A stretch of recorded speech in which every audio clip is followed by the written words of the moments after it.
Let me introduce myself. I'm Ram, and I have about 11 years of experience in SAP Business Intelligence space.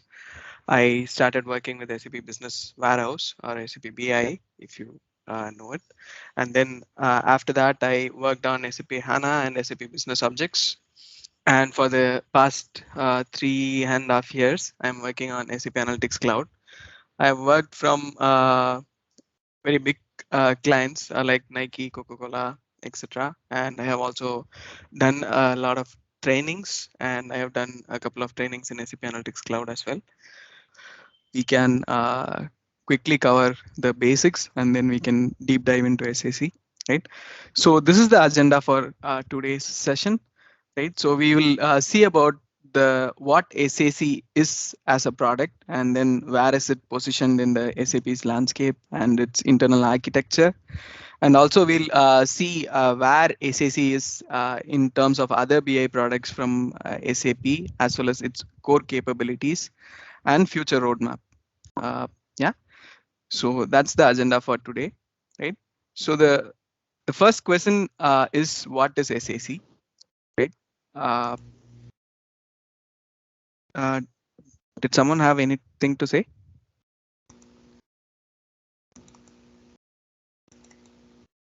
Right. So from SAP's own product definition, this is what they have to say about SAC. Right. So they say it's a all-in-one cloud product offered as software as a service for business intelligence, planning, predictive analytics. It provides a unified and secure cloud experience to maximize data-driven decision making. So let's break this down. Let's break this definition down. So they say it's an all-in-one cloud product, right? So from this, we know that it's a cloud product. So by cloud product, what do they mean, right? So you don't have to set up anything in your local machine. You don't need a client software or anything to be set up. All you need is a browser, right? And then you have a URL which you can use to visit, like any other website. You can also visit SAC as it's a cloud offering, right? So when they say all in one, there are other visualization tools or business intelligence tools that only does reporting or business intelligence, right? But SAC, it does a lot of things. So some of them are business intelligence, planning, and predictive analytics, right?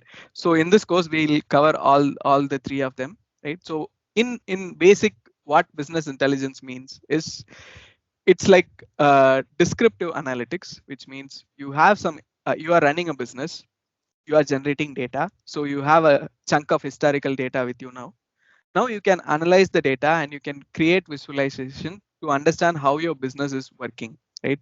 So business intelligence is analyzing your data and coming up with reports for the business, right? Whereas planning is planning for the future. So you already have some analytics, you already have some reports. Based on the reports, you know how the business is performing in the last year or the last quarter, everything.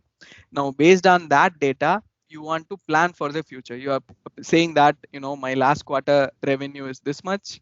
So for my next quarter, I'm planning this much, or for the next year, I'm planning this much. So that's the planning capability.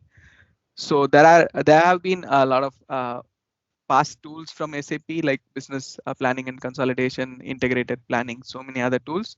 So SAC also has its own planning functionality, which we will see. And the third part and the interesting part is the predictive analytics. So predictive analytics here in SAC, it's very limited. So there are only 3 predictive analytics options, but that is really good. And it has its own machine learning algorithms, and any user can run that without being a programmer. It's no code approach, right? So there is classification, and there is regression, and there is forecasting. These 3 predictive scenarios.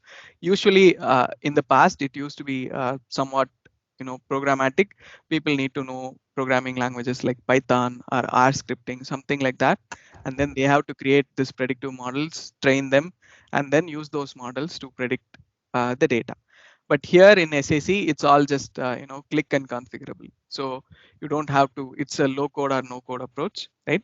So that's what SAP means by all-in-one cloud product. So it covers all aspects of reporting, planning and predictive analytics, and it's a cloud product, right? And it's offered as a software as a service.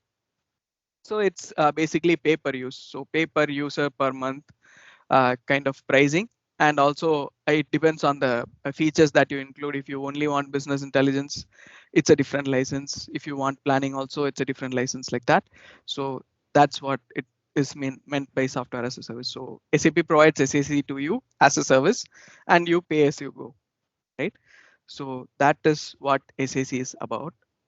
And it enables the business to basically do data driven decision making, right? So end of the day, it's a decision support system or a business intelligence system. So it makes business run better. So any questions so far on this? So whenever you have questions, you don't have to wait for me. You can interrupt me anytime and you can ask me the questions. Yeah. Okay. Now let's see.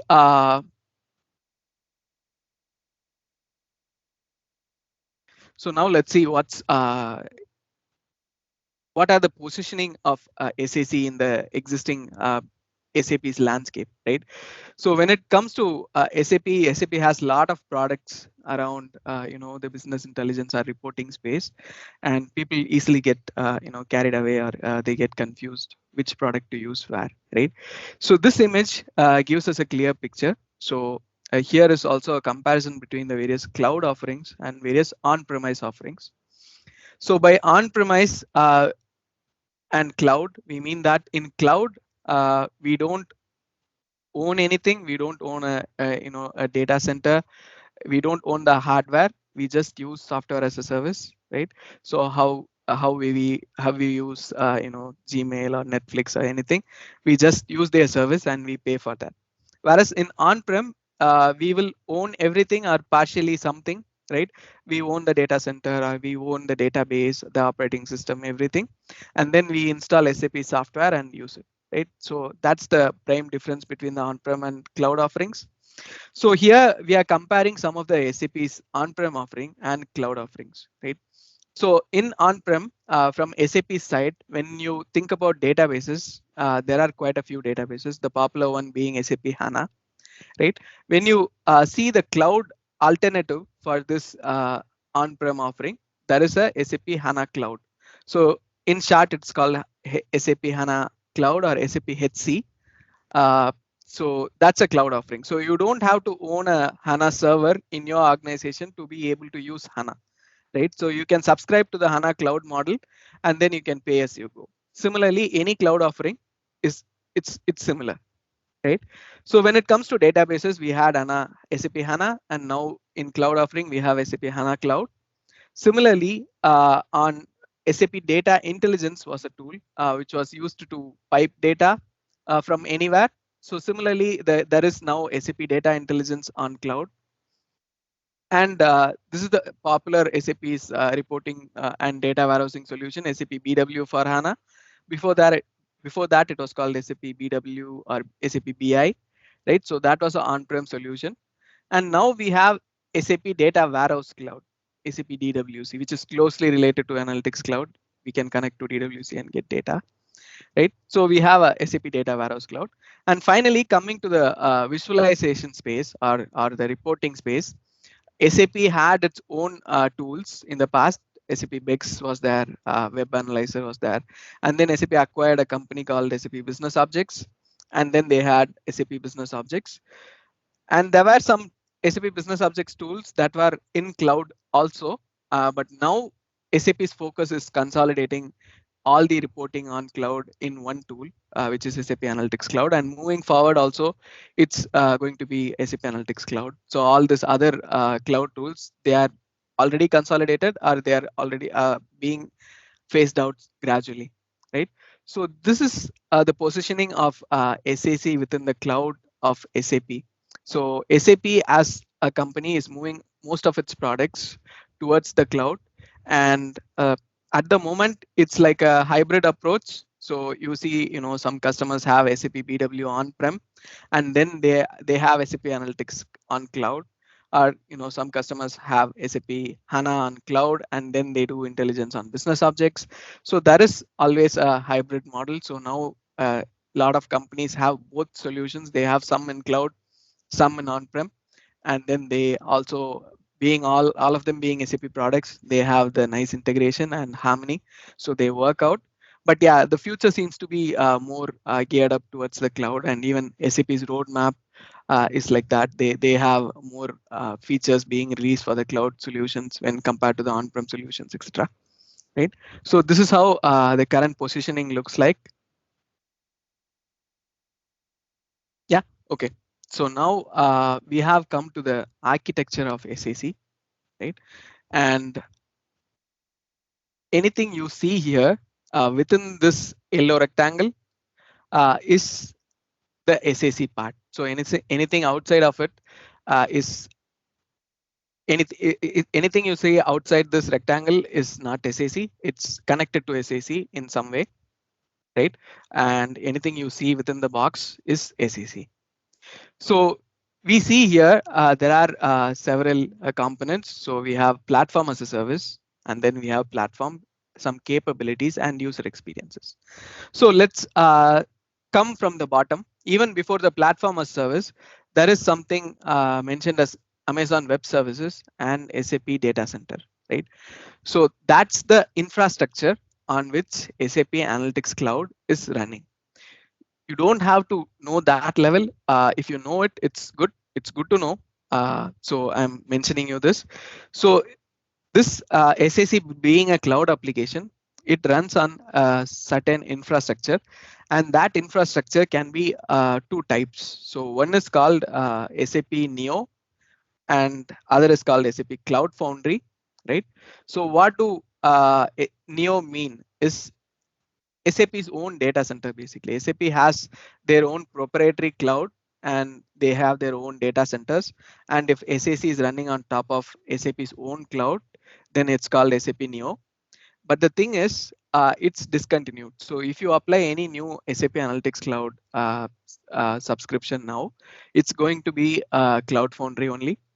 So, but if you are working for a client who has SAC from say past 2 years, they could be also on Neo. So it's good to know that there is a difference between that, and there seems to be some migration plan that SAP is doing, right, to move all the customers from Neo to Cloud Foundry, and that decision is primarily based on SAP's decision in scaling out SAC sooner, right? When it comes to Cloud Foundry, all the infrastructure is provided by hyperscalers like Amazon Web Services, Google Cloud Platform, Azure, companies like that. And it was easier for SAP to use this cloud subscriptions instead of owning their own data centers. So SAP had made a strategic decision that they'll stick to the very big cloud vendors instead of making their own cloud. So that's the distinction in the architecture. That's what you see in the infrastructure level. When they say SAP data center, it used to be the old way where SAP had its own data center and did all the stuff on top of that. But in recent times, it's only it's either AWS or Google Cloud Platform or Azure, and in some countries, it can be Ali Cloud or any cloud provider, right? So that basically provides the infrastructure. By infrastructure, I mean for a software to run, you need a hardware, right? And then you need an operating system, you need a database, and all these. So that's the infrastructure as a service. So SAP uses that in this example from Amazon, right? So now the infrastructure is there. Next, coming to the platform level, so where you have all the programming languages, the APKs, the SDK, the linker, loader, compiler, everything that's required to build an application on top of a infrastructure is called platform. So here SAP has its own platform called SAP Cloud Platform. So on top of Cloud Platform, we can build any application. We can build our third-party application, and SAP is also building their own products on top of SAP Cloud Platform, right? And one such application is this SAP Analytics Cloud. So till this part, it's like the platform. It's considered the platform. So only after the platform, now we have the components of SAC, right? So now let's see the core components of SAC. which will form the backbone of everything that follows, right? So like I said, SAC is a reporting tool. So for reporting, we need the data that is generated by the business, and the data can be distributed. It can sit in several places. It can sit in different geographies across different systems, etc. And there should be a way to connect to all those different systems and extract or pull the data from those systems into SAC. So the very first building block is the data connectivity block.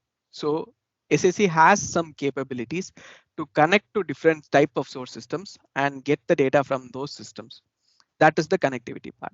Okay, now we are bringing in data from different source systems, but those data cannot be readily used, may not be readily used. They can have some data quality issues, or we need to enhance the data for reporting.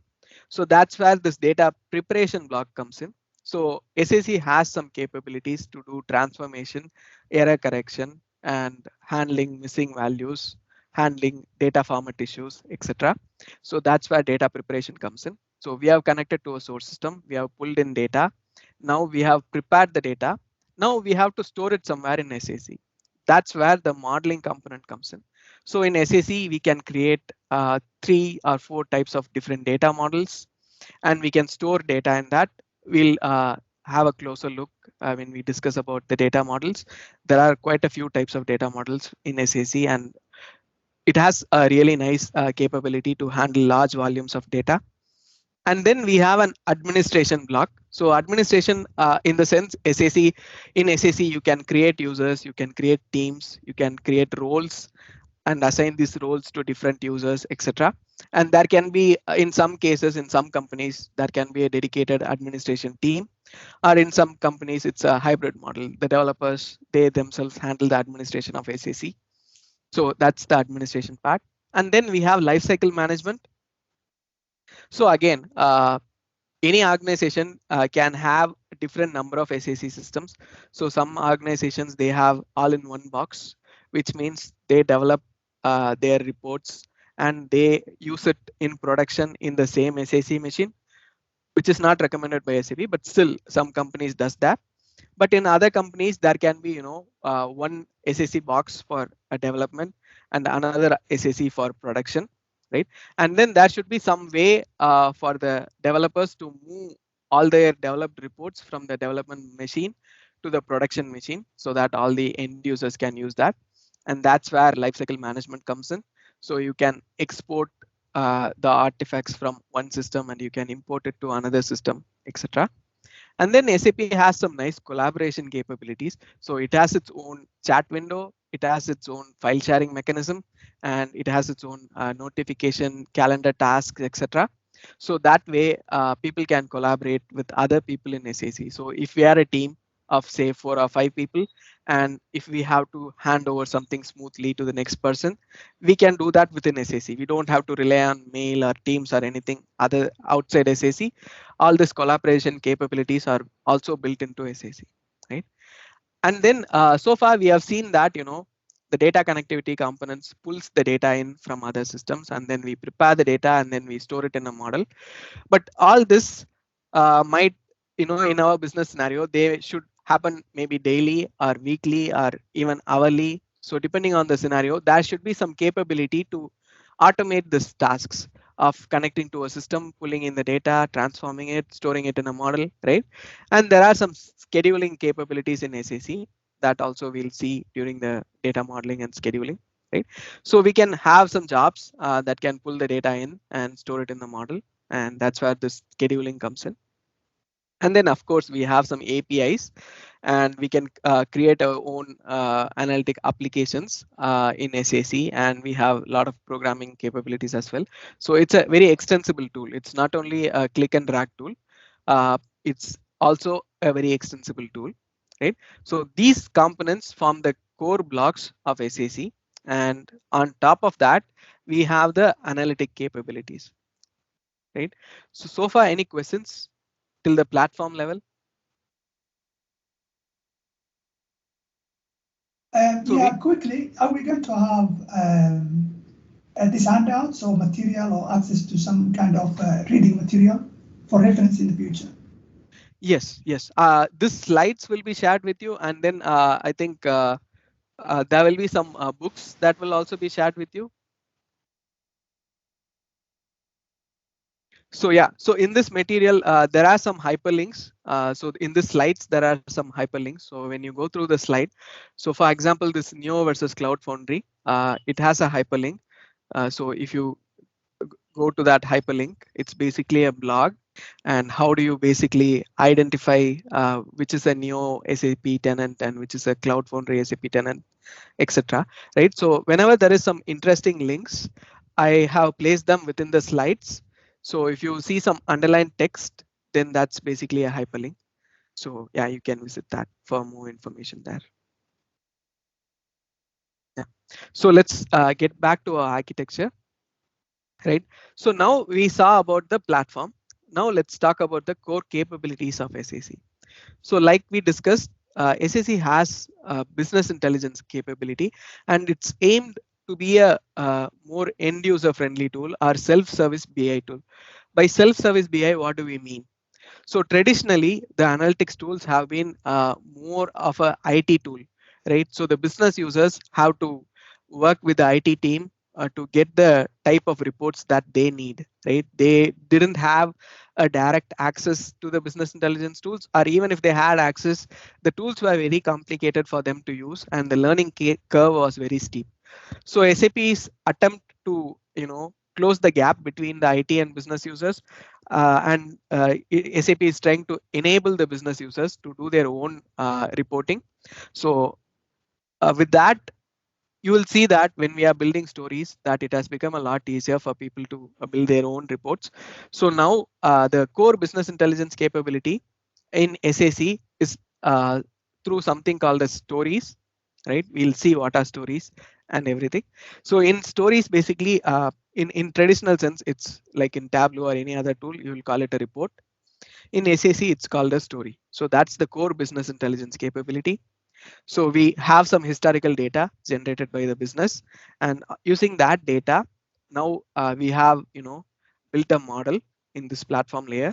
Now once the model is ready, then we can build on top of that some beautiful visualizations like charts, tables, maps, etc. So you have some nice geomap capability, everything. So, and you can save that report as a story, and that can be distributed across users. So that's the core business intelligence capability. And then we have something called as augmented analytics. And this is also another new point when it comes to SAP Analytics Cloud. Right, with the augmented analytics future, the SAP has tried to bring in AI to artificial intelligence to help the users. So the SAC system itself has some artificial intelligence capability to provide automated analytics to user. We'll see how we can create a machine generated story. So you just have to build a model, and then you don't even have to build a story. The machine will generate a story for you. We'll see how to do that in automated analytics. And then, like we discussed in predictive analytics, the SAC system has its own machine learning capabilities where the end user doesn't have to be a programmer. He can use the inbuilt algorithms, and it can provide a pretty good prediction. Right. And then SAC also has a conversational analytics. By that, we mean like how you would search in Google for some query. Similarly, you can search in SAC. You can search for something like what was my profit last quarter. It's just a typical technical question that you would ask a IT team member. Now, instead of asking an IT team member, you can directly ask in the SAC system, and then the system will answer you with data. It can provide you with a graph. When you ask what is my profit last quarter, it can give you a graph, right? So that's the conversational analytics. So basically, all of these features comes under the umbrella of augmented analytics, which basically means machine assisted analytics or artificial intelligence driven analytics, right? So that is another interesting feature in SAC, which is not there in a lot of other tools, right? And coming to the other prime capability is the enterprise planning. So SAP has been in the planning space for quite 2 to 3 decades now. So SAP is a very mature player when it comes to the planning market. And in SAC, they have brought in all those years of experience into SAC as a tool, and they have come up with a lot of nice planning features. So we can have even predictive planning. Like we saw, we have predictive analytics. Like that, we can also have predictive planning.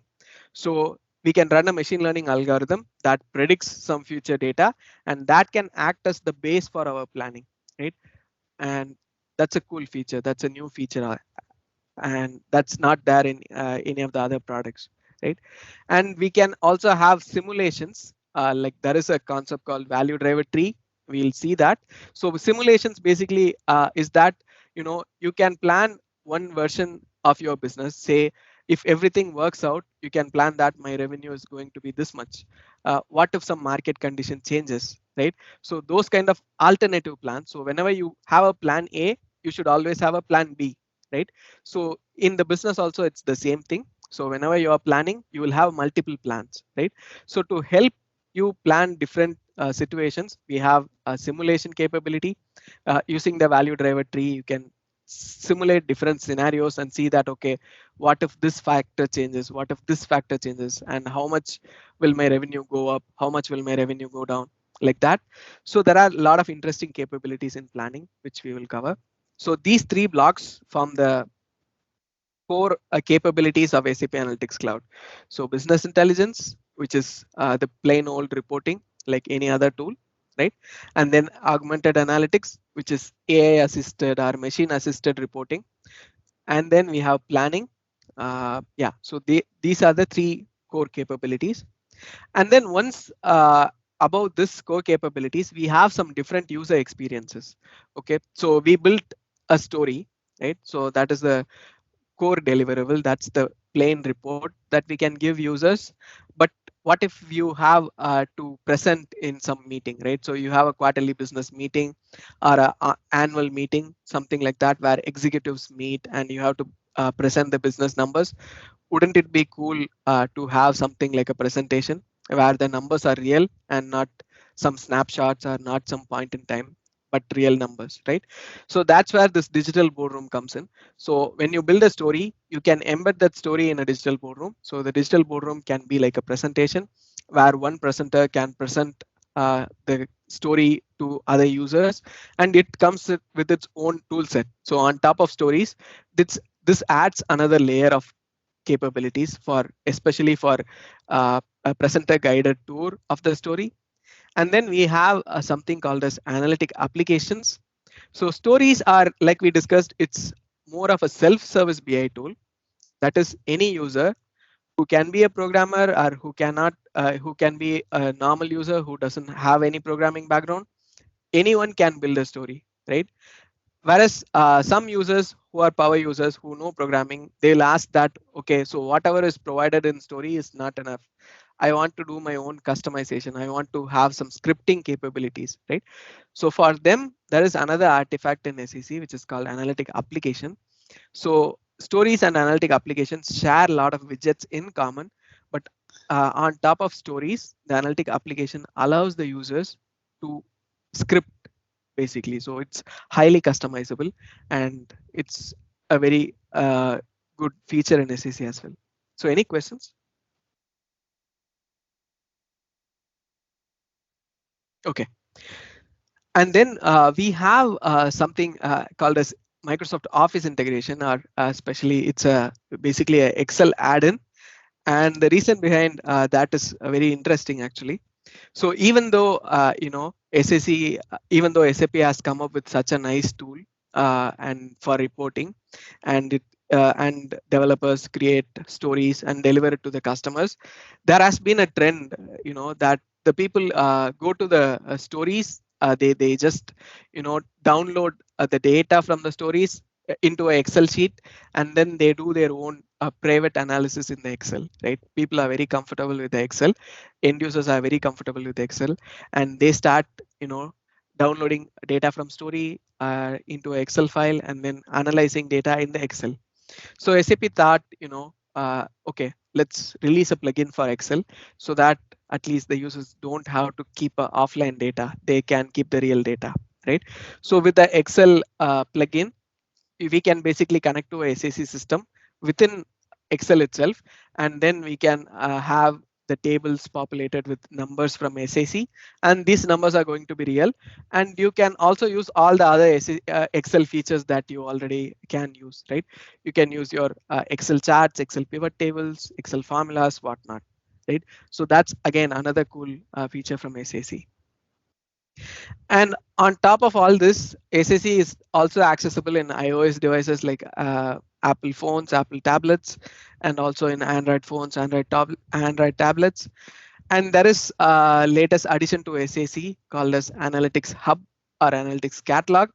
So that is basically if your company has a centralized portal, like whenever you log into your company's portal, you have a capability to integrate some of the SAC content into the portal.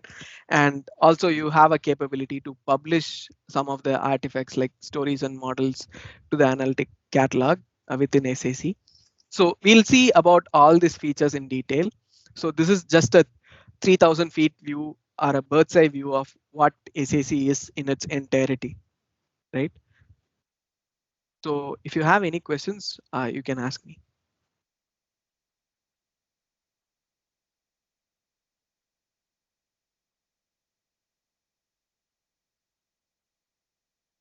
Okay.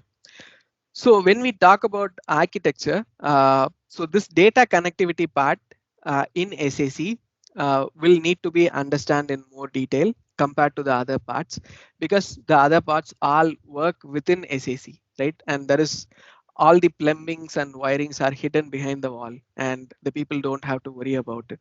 So if you need to create a story, you just have to go to the story wizard and start building the story. You don't have to worry about what's happening behind the scene. Whereas data connectivity happens between SAC and any other system outside SAC, right? So you need to understand the architecture behind the data connectivity. So let's take a deep dive into the data connectivity part a little more to understand what data connectivity is. Again, here we are not diving into a technical discussion. We'll see how to create connections, how to get data from other systems in detail through a hands-on in SAC itself. I'll do it and then you can do it on your own, right? So here you don't worry if you are not getting 100%, you just get the overall idea from here, right? So in SAC, basically there are two types of connection. So one is called import data connection, right? And then there is another called live data connection. So what is import data connection and what is live data connection? So from the name, we can say live data connection means the data that you see in the reports is real-time data. It's current data. It's not yesterday's data. It's not 1 hour back data or anything. It's data as of now, right?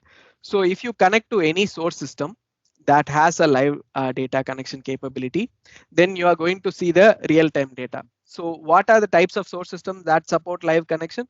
So most of the SAP's own systems, right, like SAP HANA, SAP BW, SAP S4 HANA, all these SAP's own systems, most of them, they support live connections, right? And some of the cloud data sources also you can have live connection, right? So live connection basically means you get to see the real-time data. Also, the data is not moved from the source system. The data is always in the source system. Only the metadata is in the SAP Analytics Cloud. So if you build a story, that story just stores a select query, and whenever viewer sees that story, only at that time that query is run against the external source system, and the data is collected in the source system, and that is returned to SAC, which is then rendered in your browser. So that is the live data connection for you. So it's real time, the data is latest, and there is no data storage happening in SAP Analytics Cloud, right? And every time a user runs a story, a query will be triggered and the data will be returned from the source system. Whereas on the other hand, we have an import data connection, right? So in this case, we build some models within SAC, and then for this model, we try to extract data from a source system. So basically, we have to schedule this extraction job. So it can be an hourly job, it can be a daily job, it can be a weekly job. But anyhow, at a certain point in time, only we are copying data from one table in an external system to another table within SAC, right? So that data may not be real time. It can be close to real time, but it will not be real time, right? So input connection, it means it's not real time. Live connection means it's real time. Again, like I said, that here there is actual movement of data. So you take data from system A and then you load it to SAC, and the data gets stored in SAC, right? So those are the two main types of connections in SAC, and that are the differences that we just discussed, right? Now coming to the type of source systems that we can connect, right? So SAC is a cloud tool. So you see that it's sitting in its nice little cloud here. And then we see something like a brick wall, which is the organization's firewall, right? So we are working in organization, say X, right? So within our organization itself, so whenever I'm connected to my organization X network or VPN or anything, then I can access certain things. Like I can access my SAP BW system, I can access my company portal, etc. But only within my organization firewall. When I go to the open internet, like if I'm connecting from my home or if I'm connecting from my internet cafe or somewhere, then those applications may not be accessible, right? So they are within the organization's firewall, whereas SAC is on a cloud, right? So it becomes important for us to understand the two different types of source systems as well, right? So wherever SAC is getting data, that application can also be a cloud application, or it can be a on-premise application, right? So if the source system is a cloud application, then there is no problem with the firewall because it is also running on internet, right? So you can directly get data from SAC. So you just have to create a type of connection, most probably a OAuth connection, and then you have to set up some trust between the two systems, and then they can start communicating with each other. Whereas if the data is coming from an on-prem system, especially an on-prem system that is behind a firewall, then we need a couple of additional steps to bring that data into SAC. So for example, we want to bring in some data from SAP BW, right? So one way to do that is through something called as CORS, which stands for cross origin resource sharing, right? So what that basically means is uh, with the latest browsers like Chrome and Edge, all these browsers, they don't allow JavaScript or script to be run cross site, right? So if you are in site A, say for example, if you are in Facebook, and if there is a JavaScript that is running in the site Facebook, it can only access data within Facebook. It cannot go to your different browser tab like a Twitter or something, and it cannot fetch data from there, right? So that is for the user's privacy and security. But in our case, the script that is running within the SAP Analytics Cloud, here it has to fetch data from another server, like it has to fetch data from SAP BW server. So that's where we need to configure this cross-origin resource sharing. So we are basically saying the system, okay, I know that you have to run your script across a different origin, but that is fine with me. That is the intended purpose for which I am running you. So just go ahead and run it, right? So those kind of enablement you have to do in the source system, right? Once you do that, it will act like any other, any other cloud system. It will just be able to communicate data with SAC, right? And then there are other middleware components which SAC relies on, when there is no intelligence, or if that there is no way to whitelist things, or if there is no way to connect a particular on-prem data source to the cloud, then we need additional third party or additional infrastructure.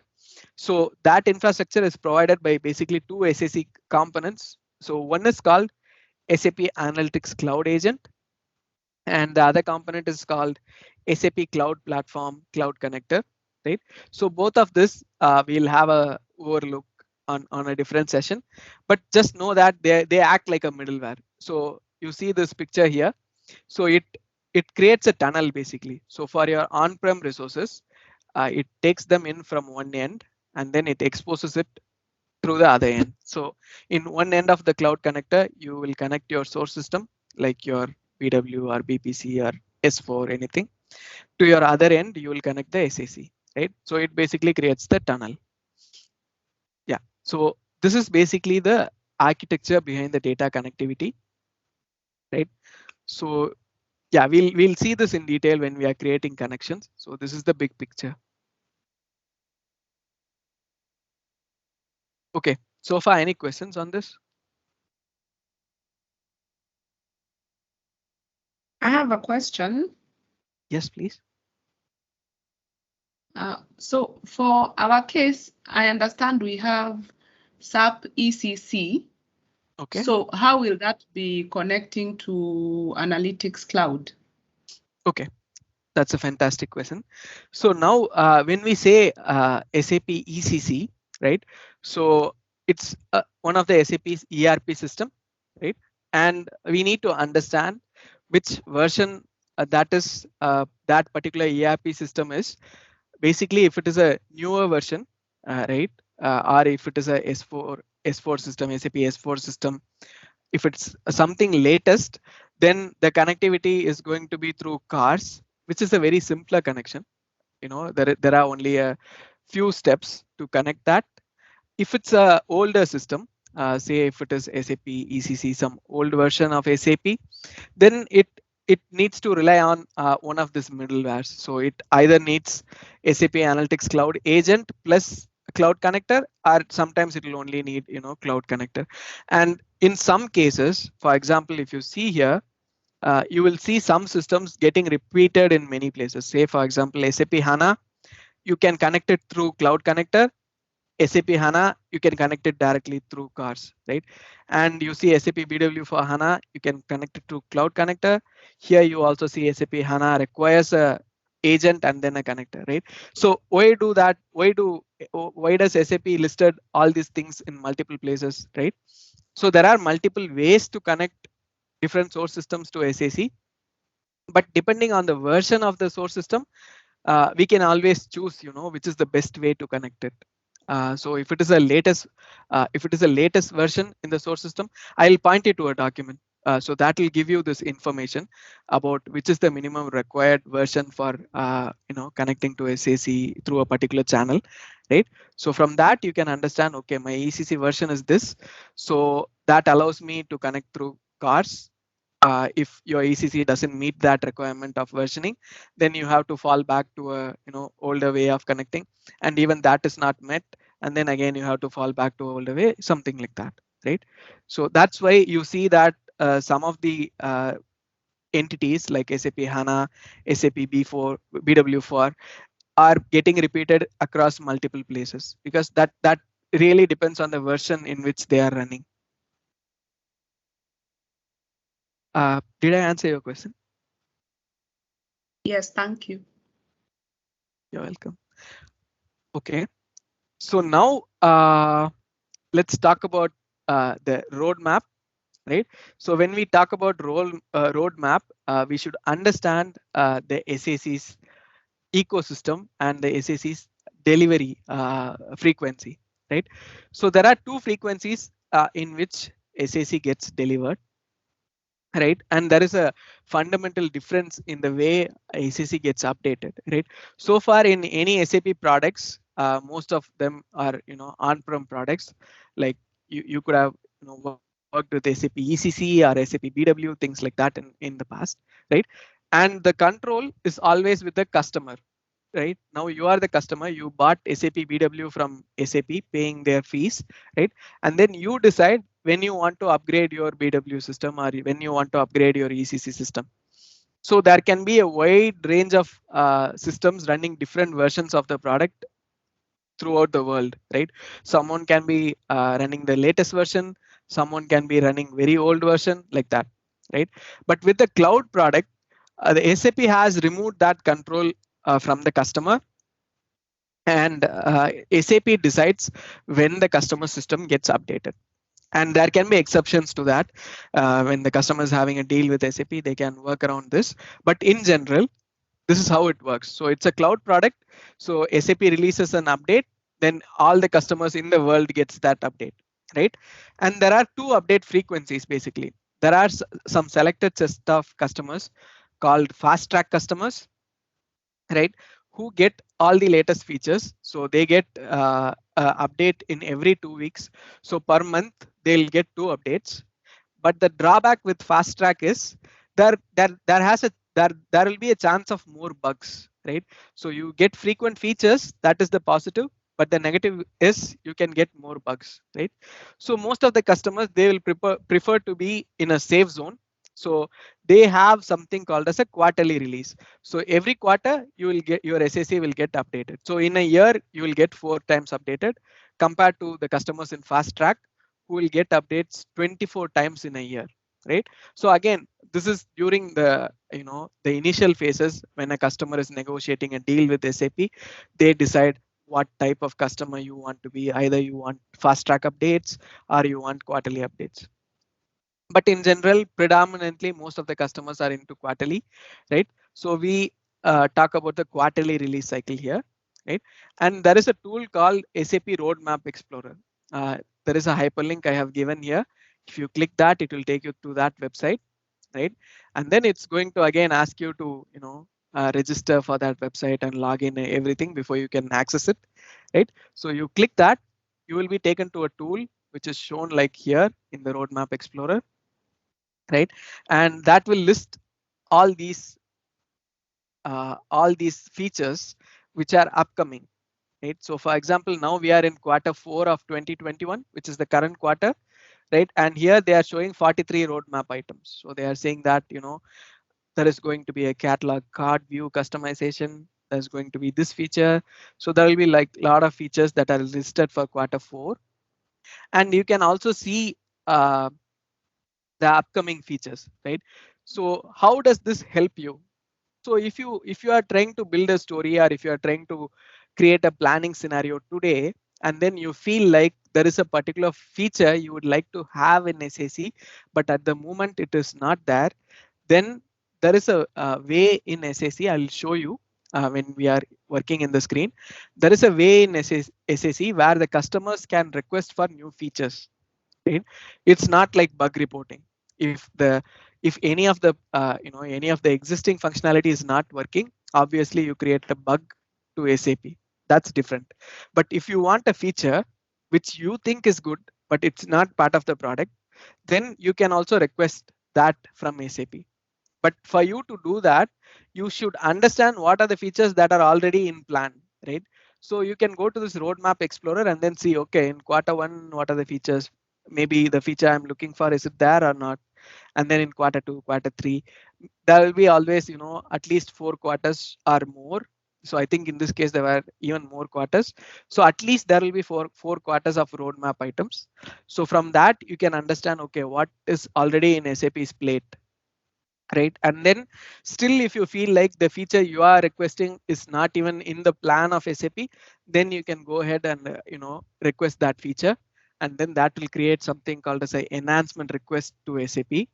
And that enhancement request is visible to all the SAP throughout the world, right? And what is the beauty of that is other customers can see your request, and then they can understand what you are asking for. And if they also feel like that will add value, that feature will add value to them, they can upvote your enhancement request. So you are from customer A, you are raising an enhancement request saying that I want feature X. Then I am from customer B, I see that enhancement request and I think that, okay, yeah, that's a fantastic feature, maybe I need it too. Then I'll click one upvote, right? So like that, all over the world, this ideas gets upvoted, and the most upvoted idea gets picked up to the roadmap, right? So maybe not in the current roadmap, maybe even not in the Q1 roadmap. It could potentially be make its way to the Q2 roadmap, or even Q3. If you see there are only 4 roadmap items, even SAP needs to work on more items, right? So they can pick this highly voted ideas from the enhancement pool, and they can work on that in the upcoming quarters. So that's why you need to understand this Roadmap Explorer tool, so that you can see what are the current features. So if you click each feature, it will give a feature description basically, and then you will understand about the feature. And also it will also help you to understand the features that are planned for the upcoming releases, right? So this is the way to understand the SAC roadmap. So any questions on the release cycle, like quarterly release cycle, fast track release cycle, or the roadmap?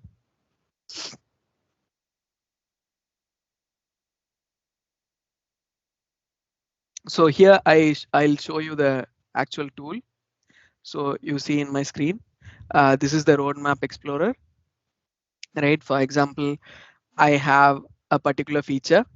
So the feature is blue, it means it's already released, right? So if a feature is yellow, it means it's planned. So even though we are in current quarter, Q4 2021, so you see that this feature is already released, whereas this feature, it's just planned, right? So it can be released in the upcoming waves, right? So like that. So when you click on a particular feature, you have a expand button here. You can expand it, and then you can read a little bit more about it. So it's saying, catalog filtering user experience, right? What do they mean by that? So they have given some 4 or 5 bullet points, and that will help you understand about that feature more. And if you find that that feature interesting, you can add to your favorite. So that will be helpful, like we discussed the scenario, right? So you wanted a feature this right now in SAC, but it's not that, but you see that feature in the one of the future releases, and then you want to bookmark it and keep tracking it, then you can add it to your favorites, right? Like that. So this is basically the roadmap explorer tool.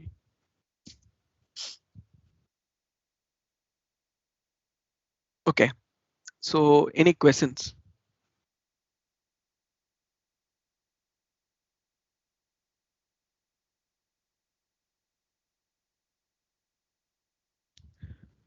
Okay, that's good. So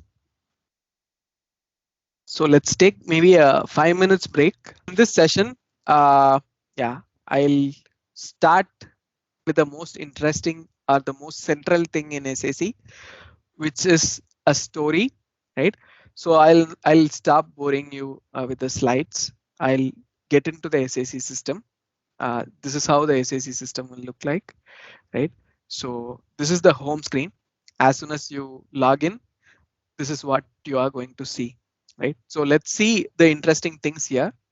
So most of the navigation happens in this sidebar, which is also called a navigation bar, right?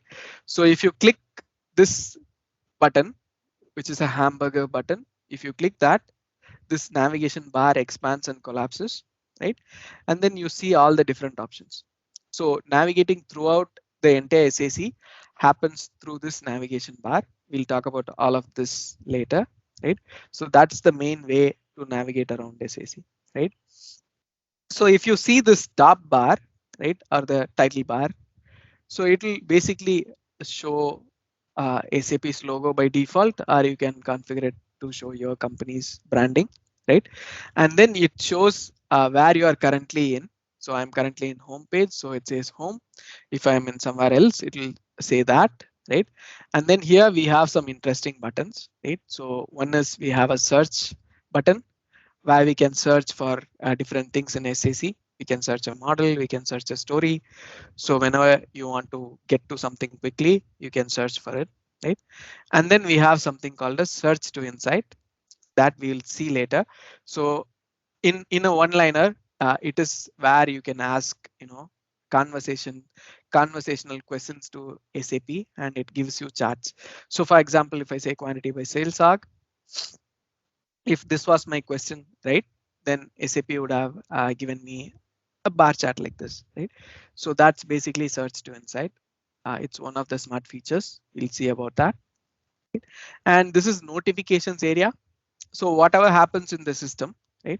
If the system gets updated, if it has new features, if one of your data loading job fails, or if someone messages you, so whatever happens, you get notification. Just like your mobile, if something happens in SAC, you get notifications under here. And again, the notifications are categorized like this. There can be alerts, there can be collaboration, there can be some process that is giving some message, there can be system messages like updates, right? So it's good to clear the notifications every once in a while, so you have a clean slate like this. But if you have so many notifications, then you can use this drop down and search box to browse your way through the notifications, right? And then we have collaboration. So it is basically a chat window. So if you want to talk to other SAC users in your system, this is one way to talk, but it's a very least used feature, right? People prefer pinging other people in their organization through Teams or Skype or whatever, but they use their own preferred instant messaging applications rather than SAC. But yeah, if you choose to use it, yes, you can use it. And then we have a help button here. And this help button is a very useful button again, right? So it takes you through a lot of different help features, right? So then we have a feature called a quick start guide. So if you click that, you will be taken to a page where there are a lot of interesting, helpful articles and videos to get you started in SAC, right? So you can go through that, but we'll cover all of this stuff in this course. But yeah, in the future, if you need a refresher, if you want to go way ahead of the class, you can always use this help menu to browse around different options here, right? So in the roadmap, when we are discussing about the roadmap, I mentioned there is a way to submit your ideas, right? So here is that button, submit ideas. So here is where you can submit if you think you would like to have a particular feature in SAC. So this is where you submit it. You can click and then you can submit it there, right? Also, you can click the same button and it will take you to a website where you can view ideas basically from the other people, right? So that way you can upvote the other ideas also, right? And then there is this button called what's new, right? And that will say in your latest version. So I am in this version 2022.1. So this is basically the release notes of that version. So it will say what has recently been added to SAC in terms of features, right? That's a helpful feature. And also there is a community support. So if you go there, you will see the Q&As and people helping each other. It's like a forum. So you can use that as well. And then send feedback is again, you can rate SAC in a scale of 0 to 10, and then you can submit your feedback about a particular feature working or not working. Yeah, things like that. And then there are some add-ons by SAP and third party that add additional features. Yeah, you can browse the add-on library. It will be like a app store, and then you can you can choose whatever add-ons you want. Some of them are free and most of them are paid. So yeah, that adds basically additional features, right? So this is the help menu. And then we have the home page itself. So in the home page, we have ask question here, which is again the same search to insight. So basically, if you want to, uh, type something, have a conversation with SAP. Have a conversation with the SAC tool, and let the tool return you some results. This is where you can ask the question. We'll see about it in a separate session about the search to insight feature, right? So don't worry about it now. Then we have this interesting strip over here, which is like a when you first time log into SAC, this will be an interesting thing for you to go through, right? So it gives you some tasks. So maybe I have already completed this task, so I see green tick marks. So when you are new into the system, you can complete each of them. So basically, you can explore a sample story, and then you can create your first story, and then you can change your profile settings, and then you can click learn more in the help center, right? We saw the help center here, right? So similarly, yeah, this is the help center. So these are some tasks so which you can do. So let's check the sample story given by SAC to understand what a story is, right? So I'll click this, explore a sample story.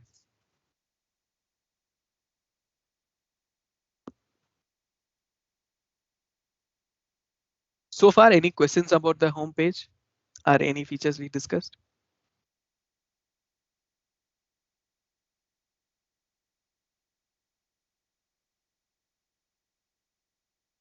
Okay. So this is a sample story. it will be present in all the SAP Analytics Cloud system. So if you create a trial account or if you have a organizational account, anything that will have the sample story. And this is a good starting point. It shows all the capabilities of a SAC story, right? So if you see here, a story is made up of multiple pages. I see that I am in page 1 and there are 3 pages and I can navigate between the pages, right? So I'm in page 2 now and it's loading some charts, and then I can navigate to page 3 now, right? So a story is nothing but a collection of pages like this, right? So I can also navigate using the drop down, and these are the page names. So analysis, sales manager overview, etc. Right? So a story is nothing but a collection of report pages, right? So I have 3 individual report pages here, and a page is again a collection of widgets. So all these are called widgets. So this number that shows 28.47, that is one widget. This line chart is one widget, right? And then this bar chart is another widget, like that. So we basically build a page using different widgets, and then we build a story using different pages, right? So yeah, so there are different types of pages again. So we'll get into the details of the pages. So there are basically, let me try to add a page here, right? So you can see there are three options I'm given. So these are 3 different types of pages basically. And the recommended page is responsive. So basically what responsive means is if you add some widget and if you create a page in a responsive format, whatever the screen resolution may be, so you designed it in a different screen resolution in a and then if some of your colleague is going to see the report in a mobile device, then that's fine, because it's a responsive layout. It will nicely flow and it will not break. Whereas if you want a pixel perfect, yes, can someone? So for example, when would you use canvas reporting, right? So there are 2 scenarios basically where a canvas reporting can be perfect, right? So if you want a printable report, for some reason you need to take a printout of a report and you know the page size. If you know the page is going to always be A4 size or A3 size, and you want things to stay in their place no matter what the screen resolution is.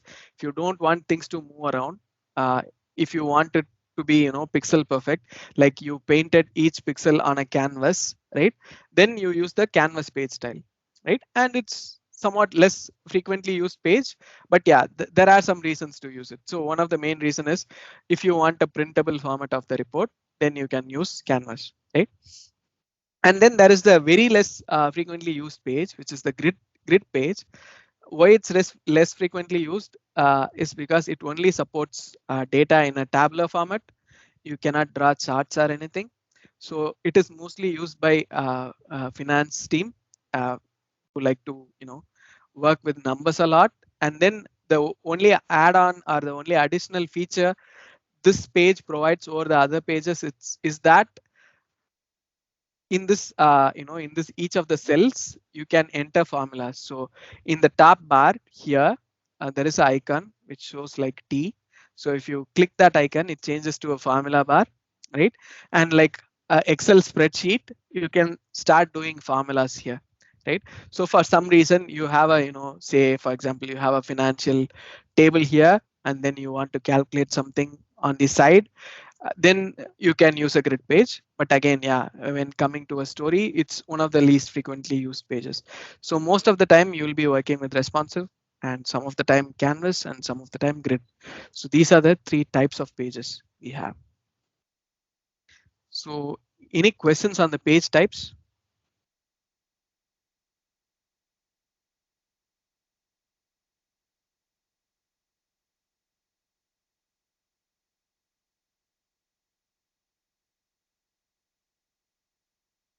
Okay. Does it tell me whether this information is it live or is it something that we have imported?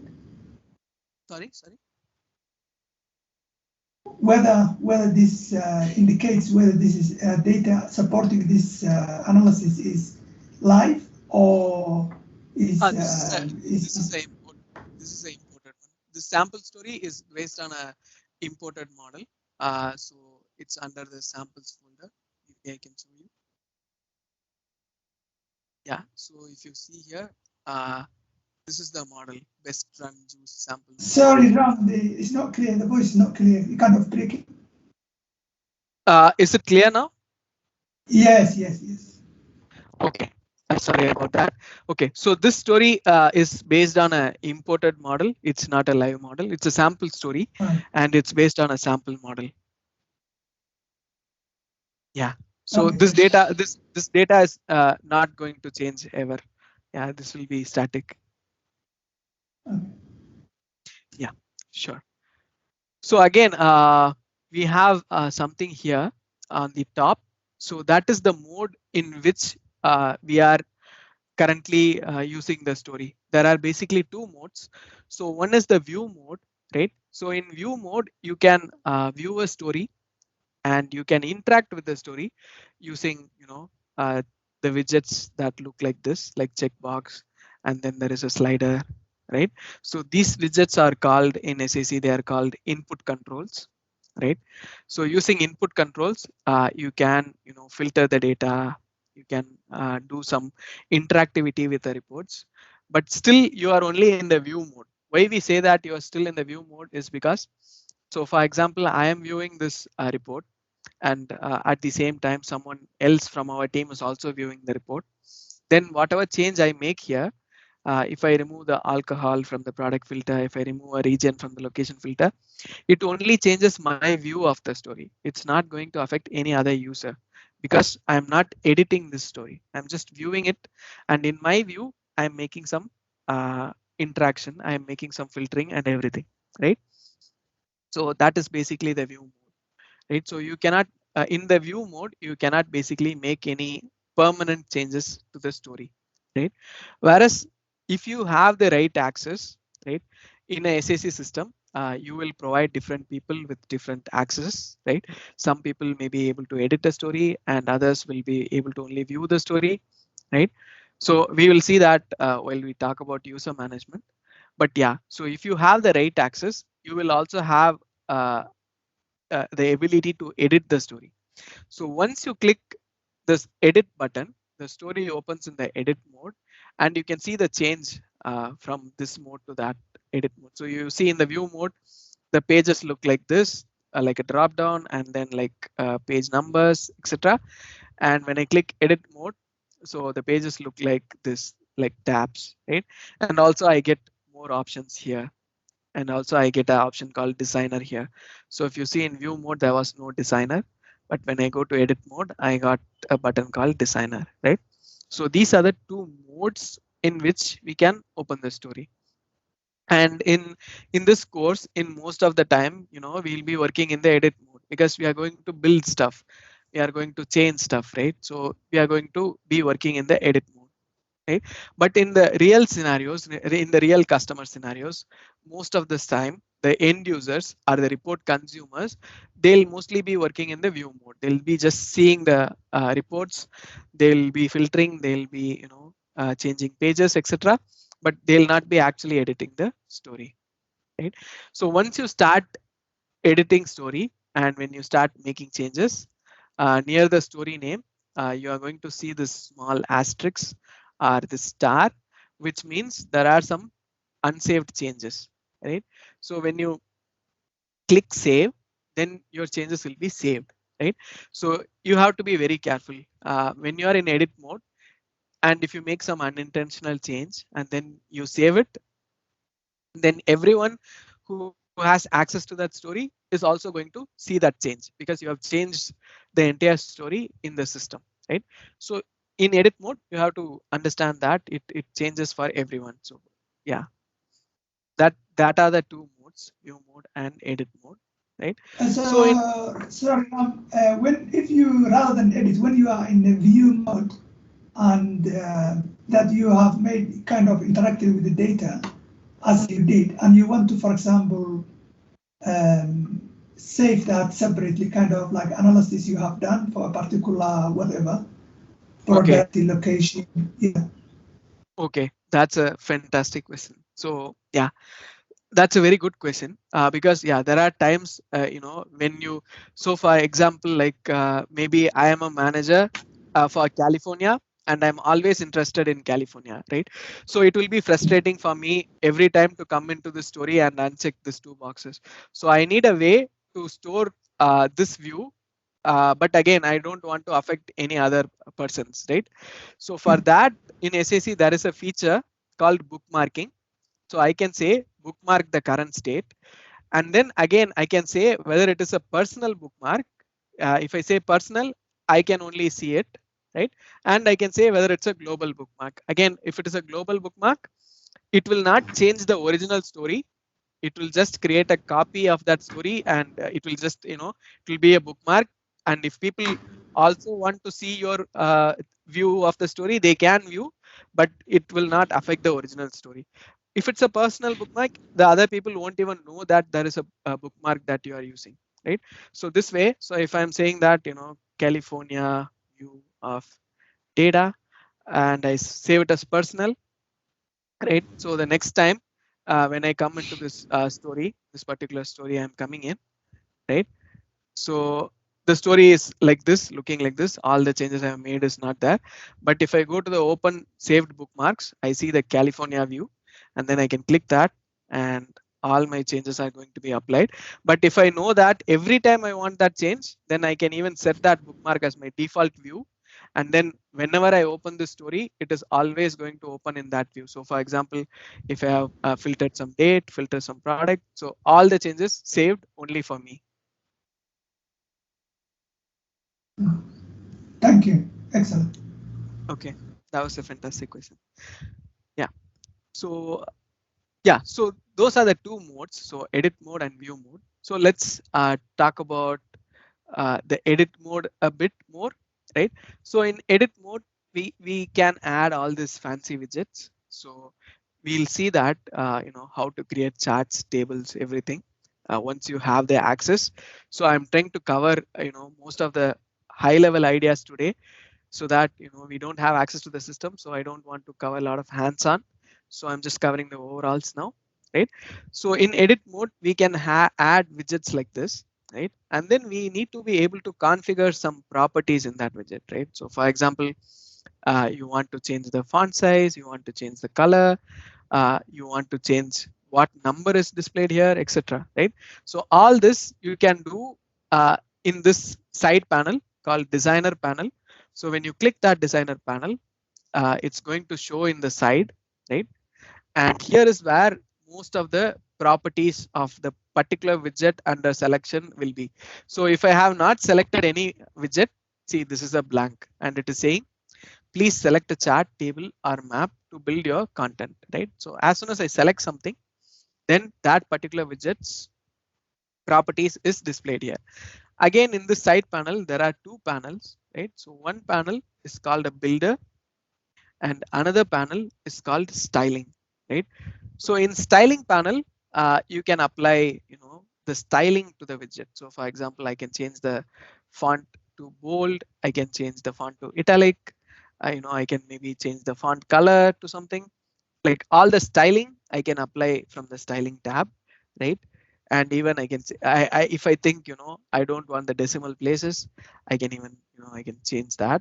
I can say, I don't want a decimal place. I can say 0, like this.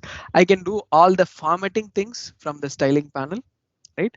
Whereas I can do all the chart building. I mean, what measure I want, what dimension I want, things like that in the builder panel. So we'll talk a lot about the builder panel tomorrow, right? So this is the core focus of building a story, right? So we'll talk about a little bit more about this builder panel. Okay, so yeah, so this is the, here in the edit mode, we have two tabs. So in the view mode, we didn't have any tab, but in the edit mode, we have two tabs. One is called the story, and by default, we are in the story tab. And then there is another tab called data tab, right? So what is the data tab? So in the story tab, basically we see whatever widgets we are building, right? So there is a data somewhere in the background, in the backend. We have a model or we have a live connection, and there is some data. Based on that data, we have created some widgets here. What if you want to see the raw data, right? Then you can go to this data mode, and then you will see the model name in that story. So in this story, there are two models. So basically, I can see the model names here, right? And then I can also select, if I want to see something. So I want to see the gross margin. I can select that measure, and then in the lower section of the screen, the system is doing some visualizations automatically, right? So as soon as I click the gross margin, it is showing it as a number because I just selected one data point, right? Now if I want gross margin by location, so now I'm going to click location, right? Now the system, it itself creates a bar chart, right? So it is auto suggested like that. So for example, if I create the day, if I click the date, so the system proposes a line chart because it thinks, uh, for a date or for a month, etc., it's better to show the trend, right? So like that, the system is proposing some automatic charts. So when you are building a story, this data tab can be helpful because you can just, use some clicks here. And if you like the chart that you see, you can basically copy that chart. So for example, I can copy this chart to my sales manager overview page, right? So now I see that in the sales manager overview page, that chart got added, right?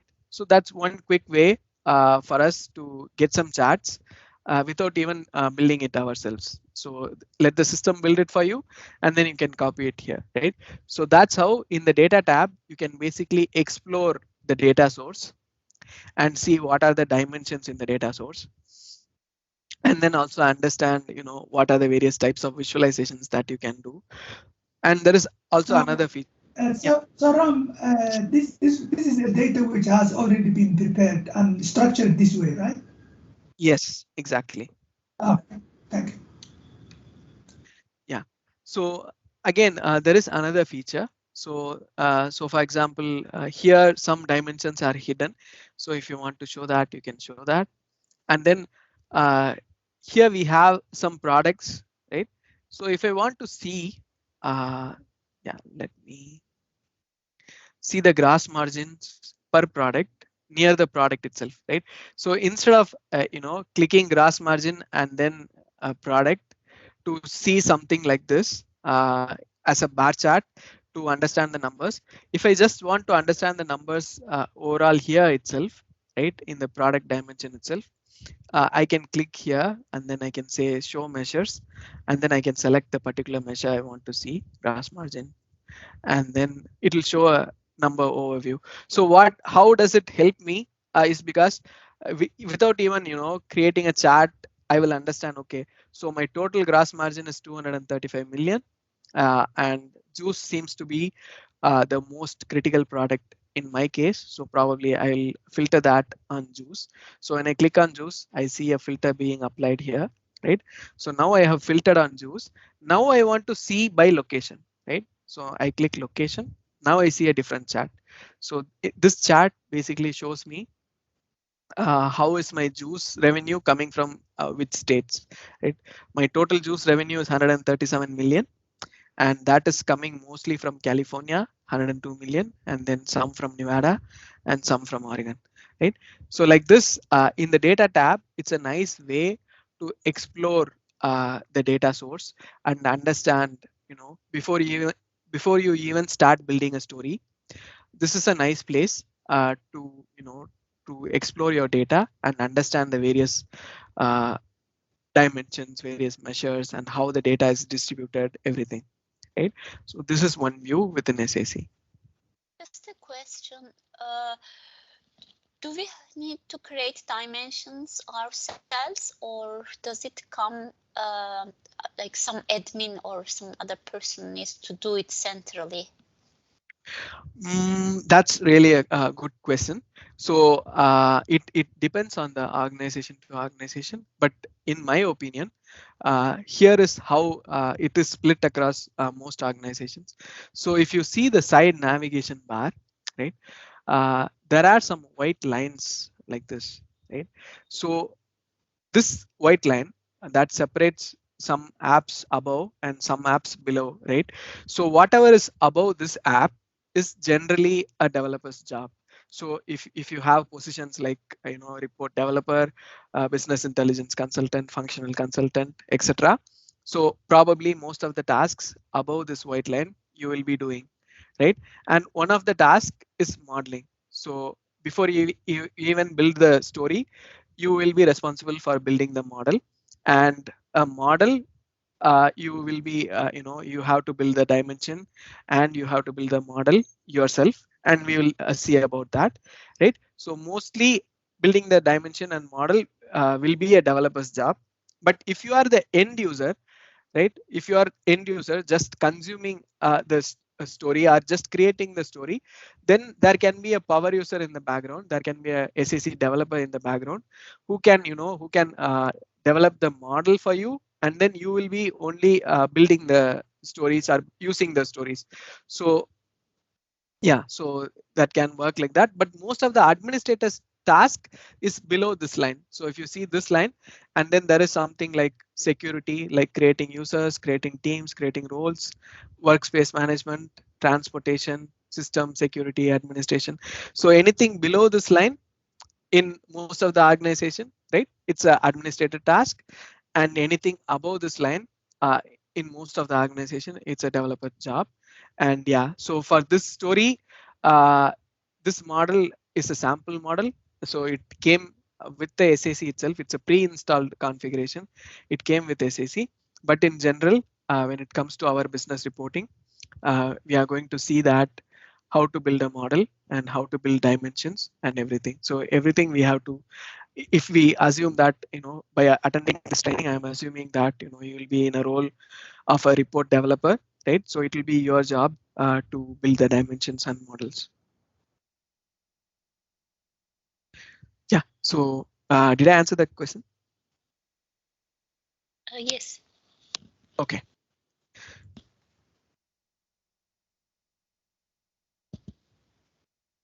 Okay, perfect. So let me go back to the slide for a bit, and then let's recap what we have seen so far, right?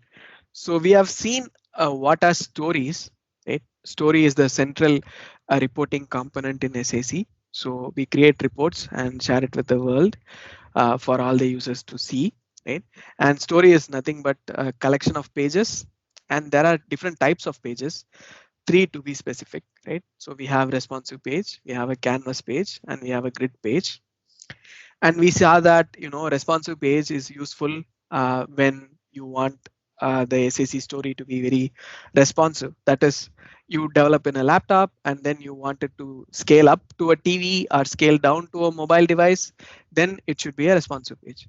Whereas in some cases where you want things to not move around but be in a static position, maybe for printing it out and filing it or something like that, then you would use a canvas page. And if you want only tables, and if you want a spreadsheet like interface where you can do some side formulas, etc., then you will use a grid page, right? So these are the types of pages in the story. And also there are types of widgets which we haven't covered yet. Yeah, but overall the view is like this. So you have charts, you have tables, and then you can create some interesting maps like the world map, and region wise we can display some data. And there are input controls.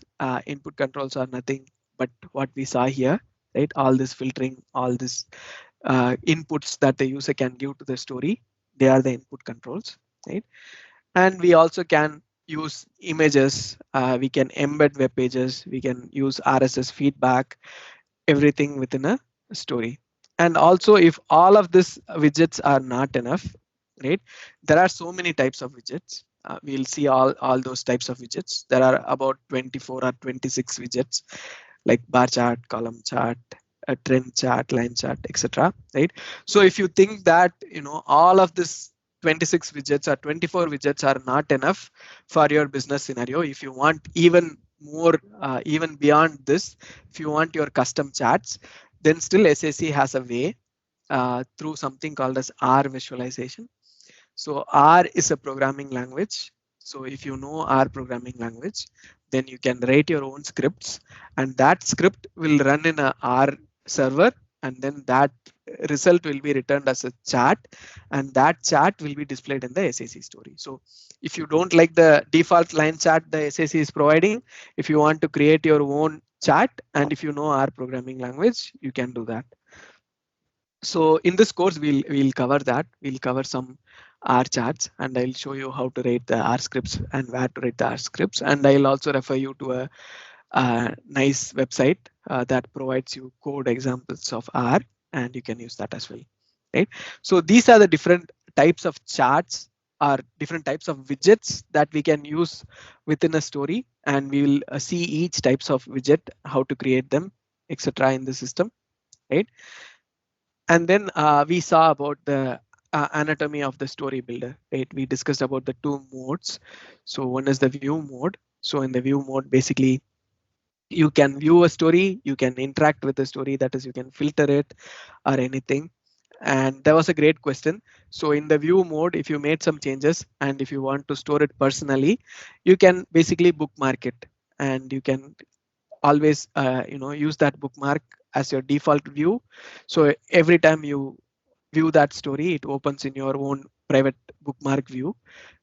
And then we have also the edit mode, in which we'll be building the story, we'll be changing the story, or if we want to move around things, we'll do that in the edit mode.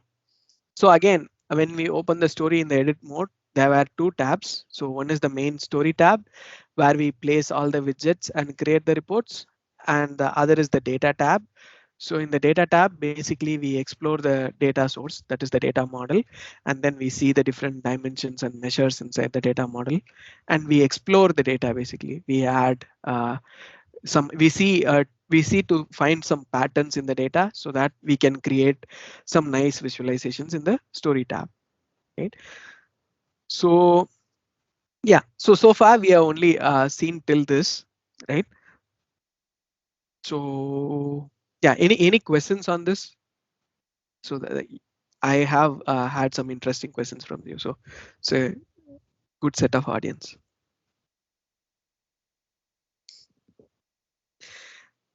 Okay. So maybe we can take a 15 minutes break. So it's 8:15 here.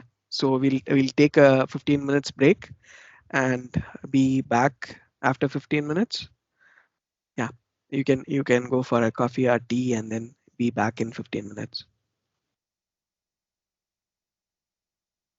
Thank you, everyone. Yeah, I'll step back for a minute. I'll take a break and then I'll be back. So if you have questions, ping it in the chat. When I'm back, I'll announce that I'm back and you can ask me. Yeah, thank you. And in the meantime, like in the break time, if you want to try, you can try creating your trial account, like how I have shown you. And if you have, you have some questions, or if you are getting stuck, if you need my help, maybe this is the right time, I can guide you to. So yeah, you can use this break time as well. Yeah. Okay. Thank you. Any of you have any questions?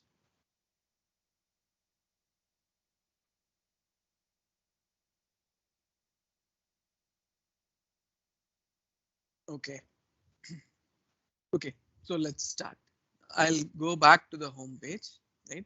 So I'm again back in the home page. So we were talking about this particular element, which is like a getting started missions, right? So you have explore sample story, which we just did, and you had all these different missions, right?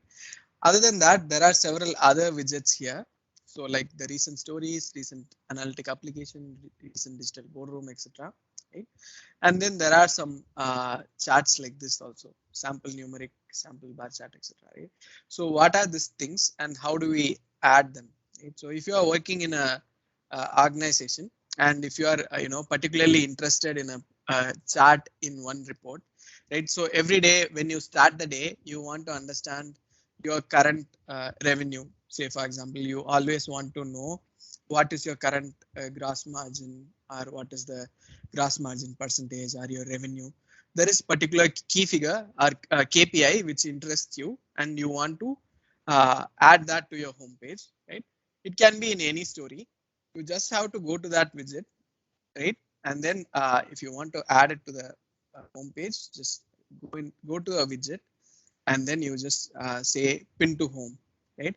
I'm in the story, I'm in the view mode, and whatever widget I want to add, say for example, I want this gross margin percentage, right? Here I have an option called pin to home. And then if I go back to home, then that widget is here. So I can always see the gross margin percentage now. So if I can rearrange this widget. So if I want this to be the very first widget, I can have it. If I want to resize it a bit, I can do that like that, etc. Right? So this is how you can customize your own home page. So depending on your business interest, you can add the most important KPI tiles, the most important charts and everything, and you can customize your home page basically. Yeah, but yeah, be a bit careful. Like if you had so many tiles, right, then your home page is going to be a bit slow. So yeah, keep it a thumb rule that you add only 3 or 4 tiles, or maybe a maximum of 6 tiles or something like that. Yeah, so just don't overdo it, but yeah, within a limit, it is a good feature, right? So now let's take a look at the main navigation bar in SAC. So by default, we are at the home page section, right? And then we also have a files section, and we have a lot of apps. And like there was a question already. So you see a bright white line here which segments some apps above and some apps below. So that is basically depending on the role that the user has. So I have, admin access in the system maybe. And then I have all this rights. So I have access to all the apps, and then I have access to all this administrator content. So this line basically everything above it is generally the work of a developer, and everything below it is generally the work of an administrator. And if you have, only view access or only development access, some of these menu items you may not see in your SAC system in a corporate setting. If you are working for a client, or if you have a restricted user access, then some of these options here you may not see that, right? So that means you basically don't have access to that. Right? Okay, so let's go through these apps one by one, right? So the main one, the first one is the stories, right? So I'll click the stories. So again, when I click the stories, a stories page appears, right? From here, I can create a new story. So, and I can start with a particular page type. So if I start with responsive, it will create a new story and automatically add a responsive page. Similarly, if I start with canvas, I can start with grid, and then there is something called as from a smart discovery, right? So we will see this option later from a smart discovery. So to put it simply, what it will basically do is you just have to give it a data source, and then it will use machine learning algorithms to build an automatic story for you, right? So it will generate a machine generated story for you. You don't have to build a story. You just have to drop in a model, configure some details, and then wait for some time, and the system will give you a machine generated story, right? So we will see that we have a special session on all these smart features in SAC, and we'll cover that then. So now, yeah, let's focus on creating a simple story. So I want to start my story with a responsive page. So I click that. Right, and I see a blank page, and by default the page is named as page 1, and I see 2 panels or 2 panes or 2 lanes. So however you want to call it, right? So I see 2 lanes. This is the default view that the page responsive page gets created. But if you want to add more lanes, so you have to click a particular lane and it will get highlighted, and then you can go to this more options, and then you can say add lane. And then you can say you want to add to left, right, above, or below. So maybe let's try adding below, right? So I see that now lane gets added below. And there is no option for you to resize the lanes, right? You can reorder the lanes like this. I want to make it above, I want to make it in between, I want to make it below. I can reorder it, but you see that I don't have a way to resize the lanes. That is because the lanes take up the space, as much as space required by the child elements, right? So for example, within this lane, if I add a chart now, the first time when you add a chart, it will ask you for a model to be selected. So I'm just selecting the sample model for now. Right now, a skeleton widget got added, and if you see that, the lane just expanded to accommodate to the size of its children. So if I just resize the chart how much ever I want, the lane automatically resizes, right? So don't ever, try to resize the lane, but because there is no option to resize the lane, so you can do the horizontal sizing, which is like you want more space to the left or right, that you can do, but the height of the lane is determined by the children's height, basically. And if multiple lanes share the same, same horizontal space, so whichever lane is the tallest, and all the other lanes will also become the same height, right? And you can also add multiple lanes, and you can keep on adding multiple lanes. So let me add one to the right, and let me add another to the left. So you can keep on adding, it doesn't matter. So in the first line I have 2 lanes, in the second line I have 3 lanes. So it doesn't, there is no constraint of how you would make this lanes. So you have to keep in mind that how these lanes are going to flow when the display size changes, right? So they will start from the top and they'll move from left to right, and then they'll go from top to bottom. So for example, if you see this in a very small device, then whatever widgets are within this lane is going to be displayed first, right? And once they are all displayed, then this lane content will be displayed, right? Once these are all displayed, and then this lane's content will be displayed, and then this lane, and then this lane. So like that, it starts from the top left and it keeps going right, and then it's keep going from top to bottom, right? So this is how it will display when the screen size changes, right? It's like a flow layout. Basically, it flows one below the other. So with that in mind, you have to design your responsive page, right? So now let's get rid of all these lanes. Okay, I have a very blank page. Now to add a chart, I'll just click this chart icon. Like I mentioned, whenever you are adding a chart for the first time, a pop-up will come and ask you for a model, right? Because on based on the model only, the story will get the data. So we'll see on a separate session how we'll create models, right? So here I'm just walking you through the basics of a story building. So assume that a model is already prepared for you, and now you have just selected that model, right? So now we have an empty widget here, and we have a builder panel in the side, right? So in the builder panel, there is the first section called chart structures, and within that there are 6 different options: comparison, trend, distribution, correlation, indicator, and more, right? So within comparison, again, if I see here, there are multiple charts, and within trend, there are multiple charts. Within distribution, there are multiple charts, etc. Right? And you see that most of them look to be grayed out. Don't think that they will not work. It is grayed out because we haven't added any measures or dimensions yet. So once we start adding them, we'll see that most of them gets enabled, but still we'll be able to change it. So if I want to change it to a waterfall chart, I can change it now itself. It doesn't matter.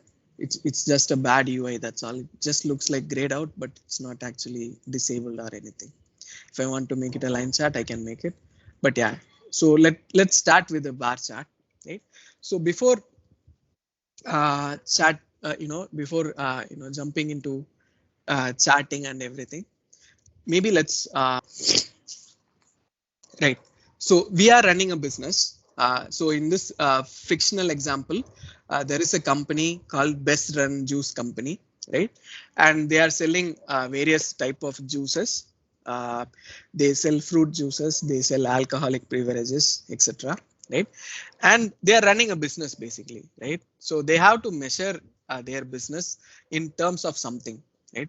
So it can be anything. So it depends on the business process. Say for example, in your company, you have a HR department, right? What are a typical measure in the HR department? The HR can measure your company by the number of full-time employees, the number of contractors, or the amount of salary that's getting paid each month, or the skill set, or so many other things. Right? There are different ways to measure different business processes. Right? So in this case, this sample Best Run Juice Company is selling juices, right? And they have to measure their sales, right? So that's where the term measure comes in, basically. So the business process of selling some goods can be measured in multiple ways, and one of the way to measure it is maybe in the number of quantities sold, right? I can say how much juice did we sell today? We can say that 10 cases or 20 cases or 20 barrels or 20 liters, something like that, right? That is one measure. So quantity can be one measure, right? And then we can also measure the same sales business process in terms of revenue, right? We can say how much did we sell for today? I can say maybe 1 million, 2 million, or 3 million euros, 2 million USD, 3 million some other currency, right? Like that. That is another measure. So the amount or the revenue is another measure. So quantity is one measure, revenue is another measure. What else can we measure in a sales transaction, right? If we are offering customers some discount, right? So we can ask, so how much discount did we give today? Or how much discount did we give this entire month, this entire year, right? So like that, the amount of discount that we are giving, that can be another measure, right? So measures, if we generalize it, right? So they are going to be numeric, they are going to be numbers, and they are used for measuring a particular business process in a company, right? So a company can have multiple business processes. You can have sales, you can have marketing, you can have HR, you can have finance, so many departments, and each departments can have different business processes, right? And each individual business process can be measured in terms of multiple quantities, multiple amounts, different things, right? So the basic measurable things are called measures. In some other tools, in some other business intelligence tools, they can be called as facts, they can be called as scale, they can be called as numbers, anything, right? So they are the core of any business intelligence tool. So in SAC they are called measures. So in our model, what are the measures? So let me go to the data tab. So you see here, so our sales, we are measuring in terms of gross margin, in terms of discount, in terms of original sales price, in terms of price, in terms of quantity sold. So we are measuring our business process in 5 different ways, right? So we have 5 different measures in the business process. Okay. So does this add a lot of value to the business, right? So I can say that, we are selling 235 million, but that doesn't mean anything. So if a new person comes to your company and then he sees the report, he will not understand anything. He will see that, okay, there is a 235 million gross margin. Is that good? Is that bad? Is the company doing well, or is the company doing bad? So how do we understand more about this measure? That's where the dimensions come in, right? So you are now going to look at a measure from a different perspective of the business, right? So you can, for example, look at it from a date perspective, right? So for example, let me remove all the measures. I'll just keep, quantity sold, maybe, right? And then now I add date dimension, right?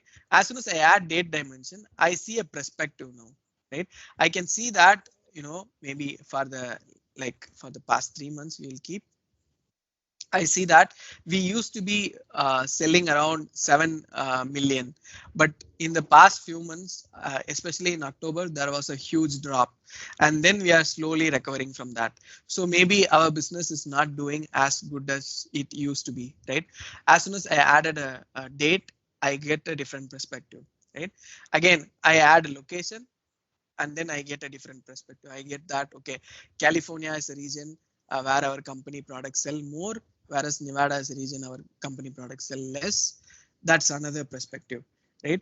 Now, if I want to understand which of the sales manager is bringing in the most revenue, right? So I can view in the sales manager dimension, and then I can maybe, see that, okay. So let's add this chart to our page. So I have added a chart to our page. So let's sort this. So now I understand, okay, Kiran Raj is the sales manager that's bringing in most of the revenue. And then David is bringing in a lot of revenue. Janet is also doing great, right? Like this. So we are measuring business processes and we are getting measures, but to take a deep dive or to give perspective to the measures, we have other entities like this. They are called the dimensions, right? In some other business intelligence tools, these can also be called as, characteristics. They can be called as filtering conditions. They can be called as business dimensions. They can be called as master data, anything, right? So measures are generally, a combination of dimensions and the transactions. So it is generally, when you have some measures, it is probably your transactional data. And if you talk about only dimensions, purely dimensions like product, location, sales manager, etc., it can also be referred as master data, right? So these are the dimensions and measures. So basically, to build a chart, you need at least one measure. So if I just say quantity sold, I get a basic chart. This is a numeric point chart, and basically it shows a number, right? And that number is okay, and in some cases even that number is good, but then there should be some perspective around that number. So we should understand what that number is, right? So maybe the title should be very clear that, last quarter quantity sold in last quarter or quantity sold in 2016, something like that. So it should be, the title should be very clear. And then you can also, we'll see later, there is something called as conditional formatting. Using that, we can make this number green or red or yellow. And by seeing that, people will know, okay, is that mean a good number or a bad number, right? So like that, you can give perspectives, right? So to build a chart, you need at least one measure, right? And then you can add dimensions. So if you add dimensions, you get even more, meaningful charts, and you can add multiple dimensions. You can add multiple measures also, right? So a chart can have different dimensions and measure combinations. So let's go back to building our story from scratch. So did everyone get it? What is a dimension and what is a measure? If you have questions, yeah, just ask it. Let's clear it. It's the foundation of everything we are going to see.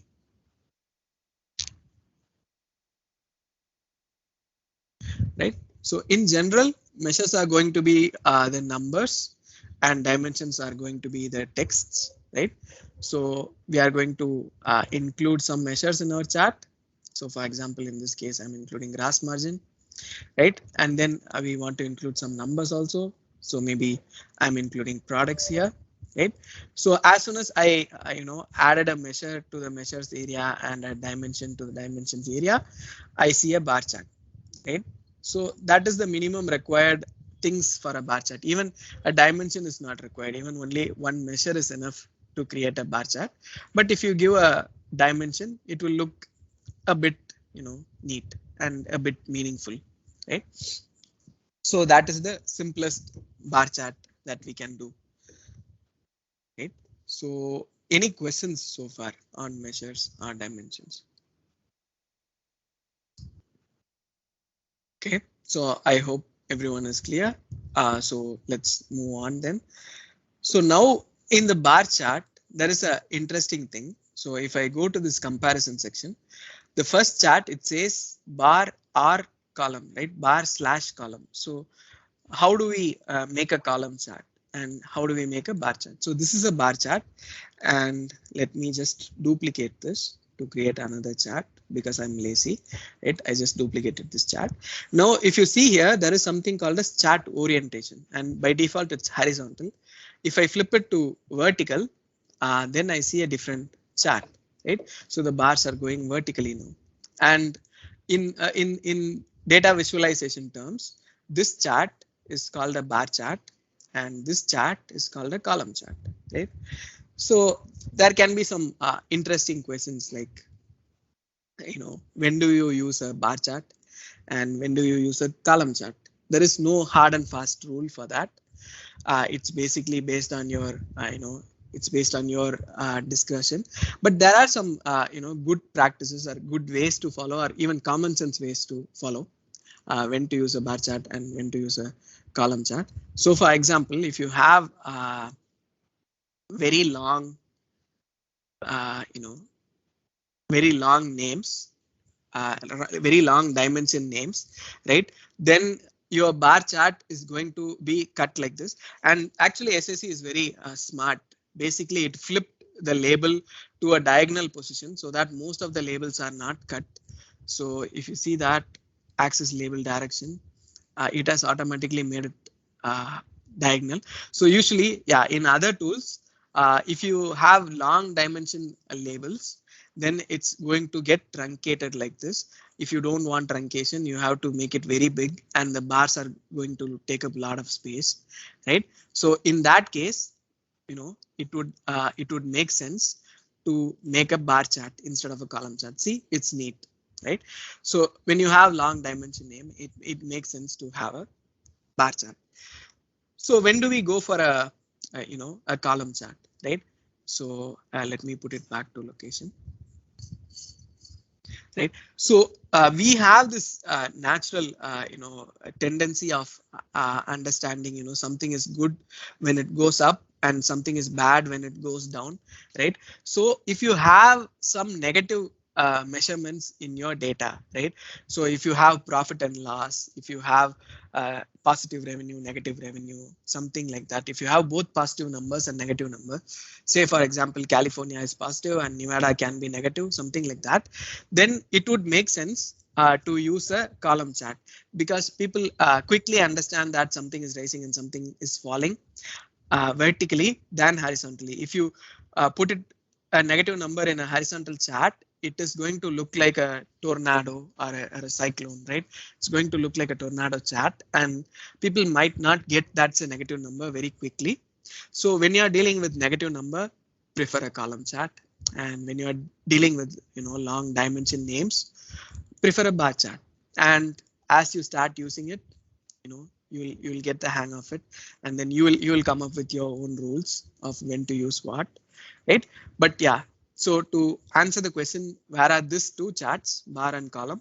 It's basically in the chart orientation, so vertical and horizontal, right? So yeah.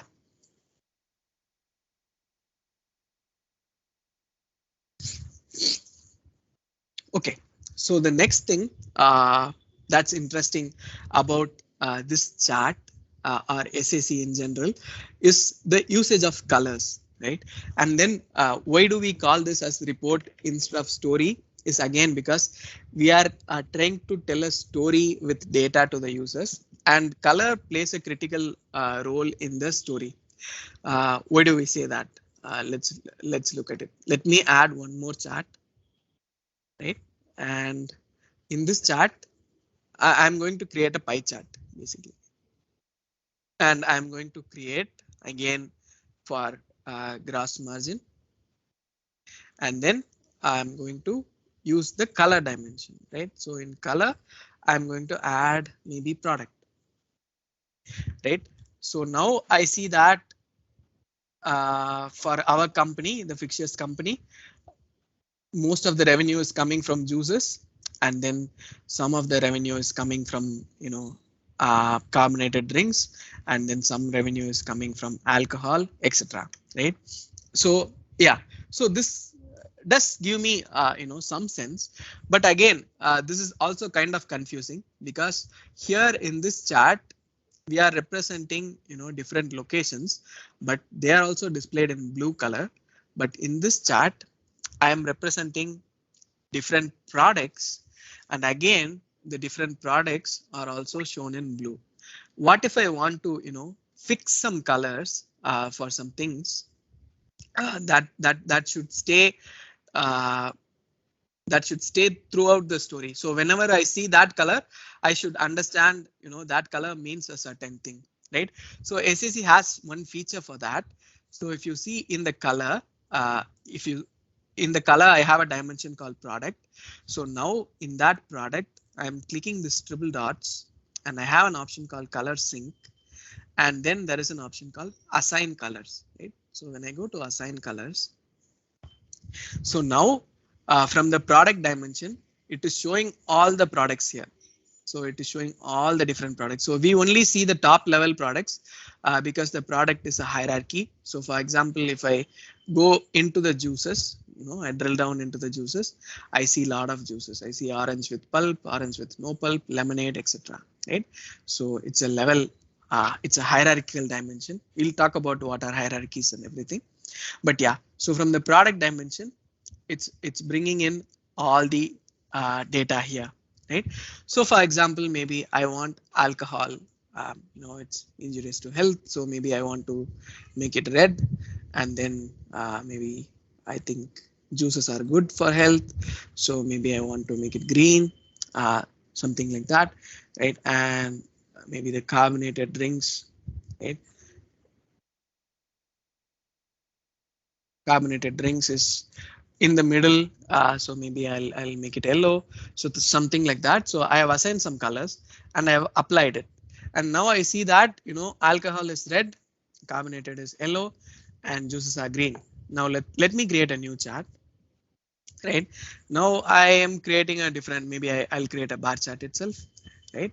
And then I am adding maybe a different measure this time, maybe quantity sold, right? And the dimension I'm going to add is product, right? So as soon as I drop this product dimension into the colors section, right? So now automatically the colors got synced, right?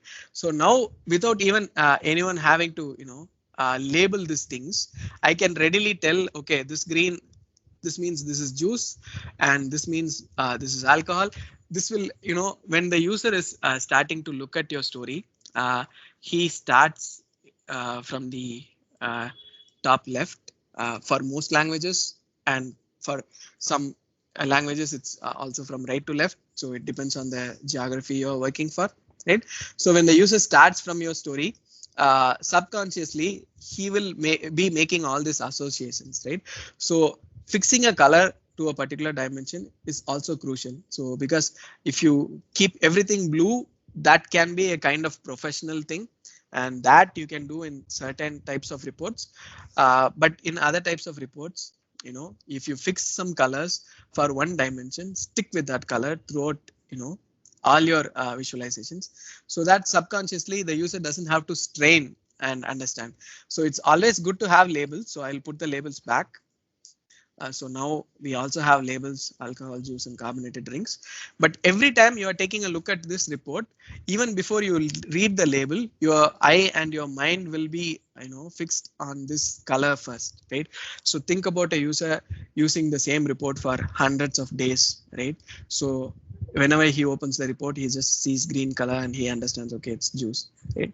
So that way, SAC has this nice feature of assigning colors, right? And you can go back and edit the assigned colors always, and you can change it to something else, right? And then it syncs across the entire chart, right?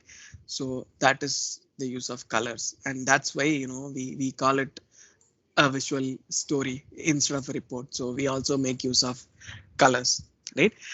So the first use of color is like this. So the color always carries a meaning, and it can set a theme for the entire story. for a specific values of the dimension. That can be one use. And the other use is this other use is an interesting use. So if you think about it, so all the visualizations that we are going to do in the screen is always going to be two-dimensional, right? So because our computer monitors are two-dimensional, we only have a x-axis and a y-axis, right?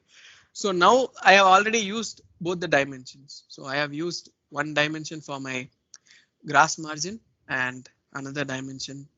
I used x-axis for one thing and I have used y-axis for another thing. What if I want to include a third item here, right? What if I also want to see the quantity? I want to see the gross margin as well as something else, right? So I can again go ahead and add in, add in a measure.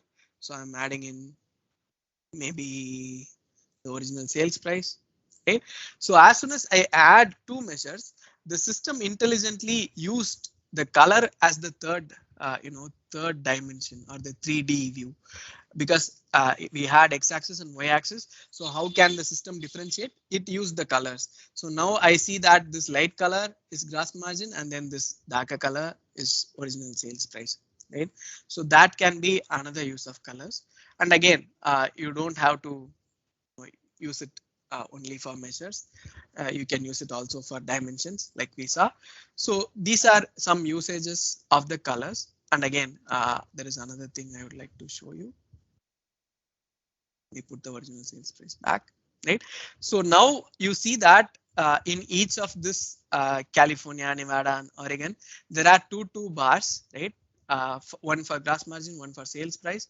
And sometimes, the customer or you feel like you don't want to waste this much space, right? Then SAP gives you two more options. So by default, it is showing the classic bars, but then there are two more options. So one option is called layered bars. So when you do that, it will take less space and then one bar will be on top of the other, right? And then the other option is to make it a triangle. That way, one measure will be a bar and the other measure will be just a triangle on top of the bar, right? Again, it's up to you and the end user to decide, what works best for your situation. And if you are going for, overlapping bars like this, then don't keep very similar color. It will be hard for users to read it. Or if you are keeping very similar colors, then use the pattern basically. So to change the fill pattern. So instead of, a solid, you can make it a line or you can make it dotted or something like that. Yeah. So that your visualizations are easy to read instead of, making them hard to read. Right. So by default, it will be classic bars. So let me go back to classic. Yeah, so that is the usage of colors. So any questions so far in building a chart? Do you understand the usage of how we use the measure, how we use the dimension, and then how the color adds another perspective to this two-dimensional chart, right?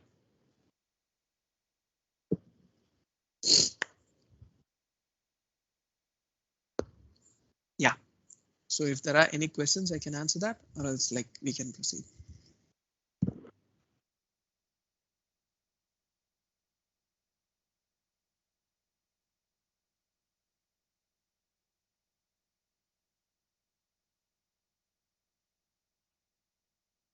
Excuse me, I have a question. Yes, please. Yeah, go ahead. The title of I see the title of the chart, gross margin, original sales price per location for actual. How come it includes the word for actual? Where does that come from? Wow, that's an excellent question. Yeah. So, so we have not gone that deep, but yeah, I'll answer your question. So there are two types of models, basically, right? So one model is used for the normal business intelligence scenario, and there is another model that's used for planning scenarios, right? So when we are working in planning scenarios, there is going to be multiple versions of the data. There is going to be some data which is called actual version of your data, which is the actual business transaction. For example, we actually sold for 173 million in the last quarter, right? So that can be actual data, but there can also be planned data, right? So maybe during the start of this year, 2021, in January, all the executive members of the company sat in a conference room. They planned the numbers for the company. So they planned that in the Q4 of this year, that is this quarter, right? They planned that there should be 170 million revenue, right? So there will be, so now in our report, we should be able to compare the plan versus actual, right? So that we can say whether we achieved our plan or not, right? So when we come to the planning model, we'll see more about this. But at the moment, this is something coming from a technical dimension in this model, which is called a category. So if you see in the filters, there is a technical dimension called category, and by default it is actual. And if you go inside that, there will be only one value called actuals, because this is not a planning model. This is a standard analytical model. So it is always going to have only actuals, and in the title, this for actual, it doesn't make sense in this case, so it should be removed. And that's a great catch. And yeah, so for a planning model, it would make sense. For a planning model, the users should understand whether they are seeing the actual data or the planned data or both or whatever, right? Yeah. So I think, yeah, I partially answered your question, but we'll get clarity when we talk about the planning models. Okay, thank you very much. Thank you. That's a nice catch. So you have an eye for details.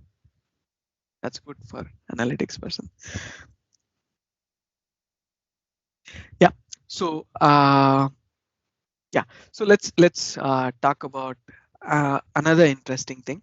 We have already touched it actually. So it's the filters, right? So and there is a default filter, and you cannot remove it or you cannot change the value, because that is something that is happening technically within the system. So at the moment, don't worry about it. When we talk about planning models, it will become more clear. But at the moment, just ignore it. It's default, and you can do nothing about it, right? But we can add our own filters, right? So for example, I want to filter for a particular year, right? I don't want to see all the data. I want to see maybe the current year's data. So I can go to the date dimension, and then I can filter, I want to only see 2016 data, right? And then I can see 2016, right? So now when you add filters, right, you are the story designer, so you know that you are in edit mode now, and you have this designer panel open, so you can see that you have filtered for 2016. So that is fine, right? When you deliver the story and when you put it in view mode, then your end user is not going to see your side panel, right? So he will not know what filter is already applied, right? So for that, SAC creates a small helpful hyperlink or subtitle like this, where it says one filter. So if someone clicks that, they'll see that what that filter is, and they can see that, okay, so you have filtered based on 2016, and you have allowed them to uncheck it, right? So they can uncheck it, but unfortunately you only gave them only one value. So if they uncheck it, they are not going to get any data. Whereas like if you have allowed 2015 and 16 maybe, then maybe if they want to see, the end user just wants to see 1 year, they can do that. So basically I'm talking about two personas, and I will always going to be talk about two personas. So the first persona, or the first person, right, is going to be the report developer. So whenever we are in the edit mode, I am talking like a report developers, and most of you who are attending this training, you are all report developers, right? And your task will be in the edit mode, but we are developing the reports for the end users, and they are going to be using the view mode predominantly, right? So we should always think about how the story will end up in the view mode and make decisions on how we are designing each of the widgets, right? So for example, here I'm going to the filter again. So I am allowing 2 years, 2015 and 16, right? And I see some additional settings here. So it says allow viewers to modify selection, right? So if I don't allow viewers, then the viewers can only see what I have filtered, but they will not be able to change the filter, right?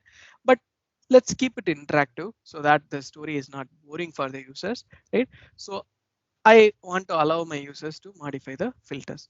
And again, when I allow the users to modify the filters, again, I have a couple of options. I can say whether the viewer can only do a single selection, like he can either select 2015 or 16, or he can select multiple selections, right? And I can also decide whether my viewer can delete the filter entirely.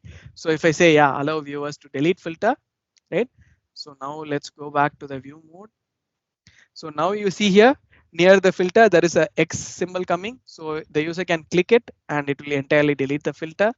And if the user can expand it, he can see now all the years selected. If he wants only 2015, right, he can apply the filter.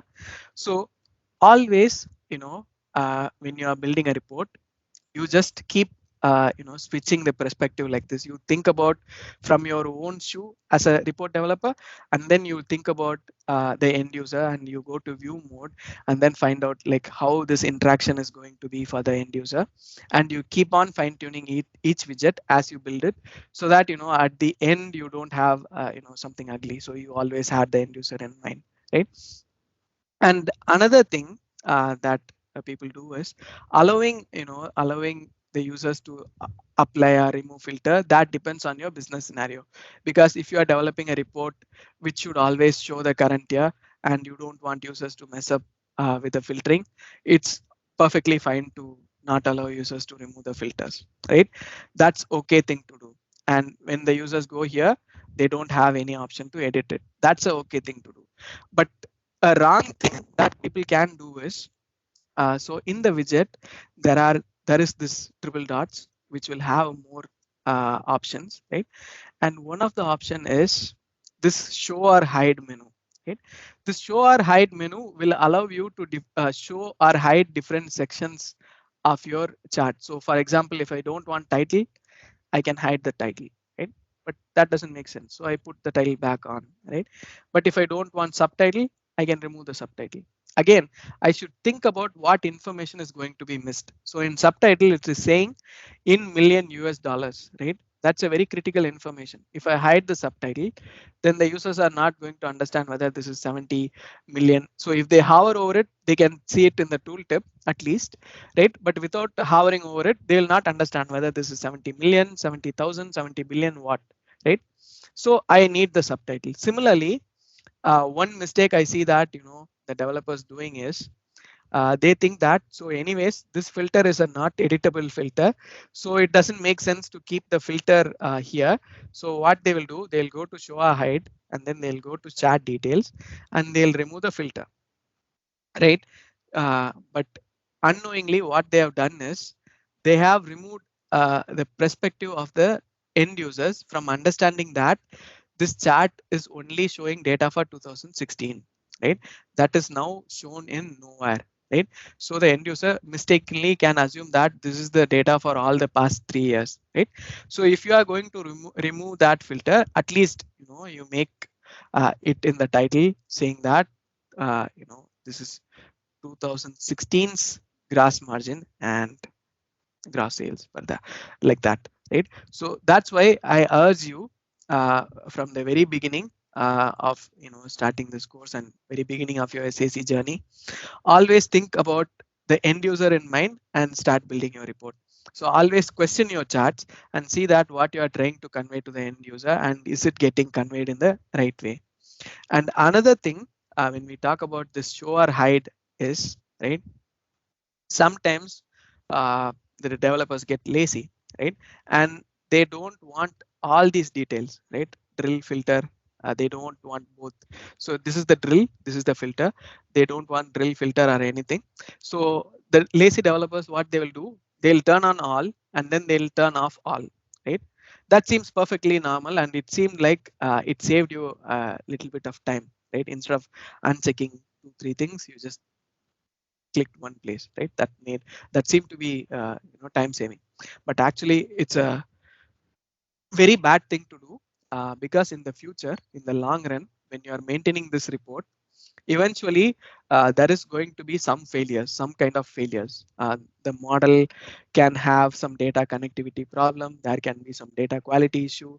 There can be any number of failures. There can be even some technical failures in the SAC side, right? And the only way the SAC system reports that error is it will report it here near this subtitle.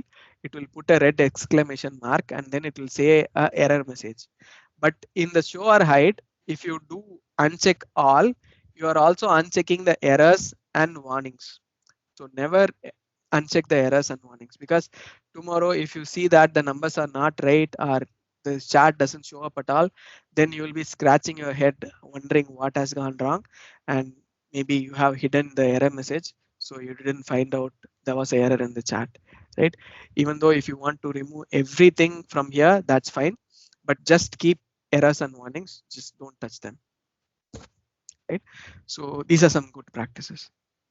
So any questions so far?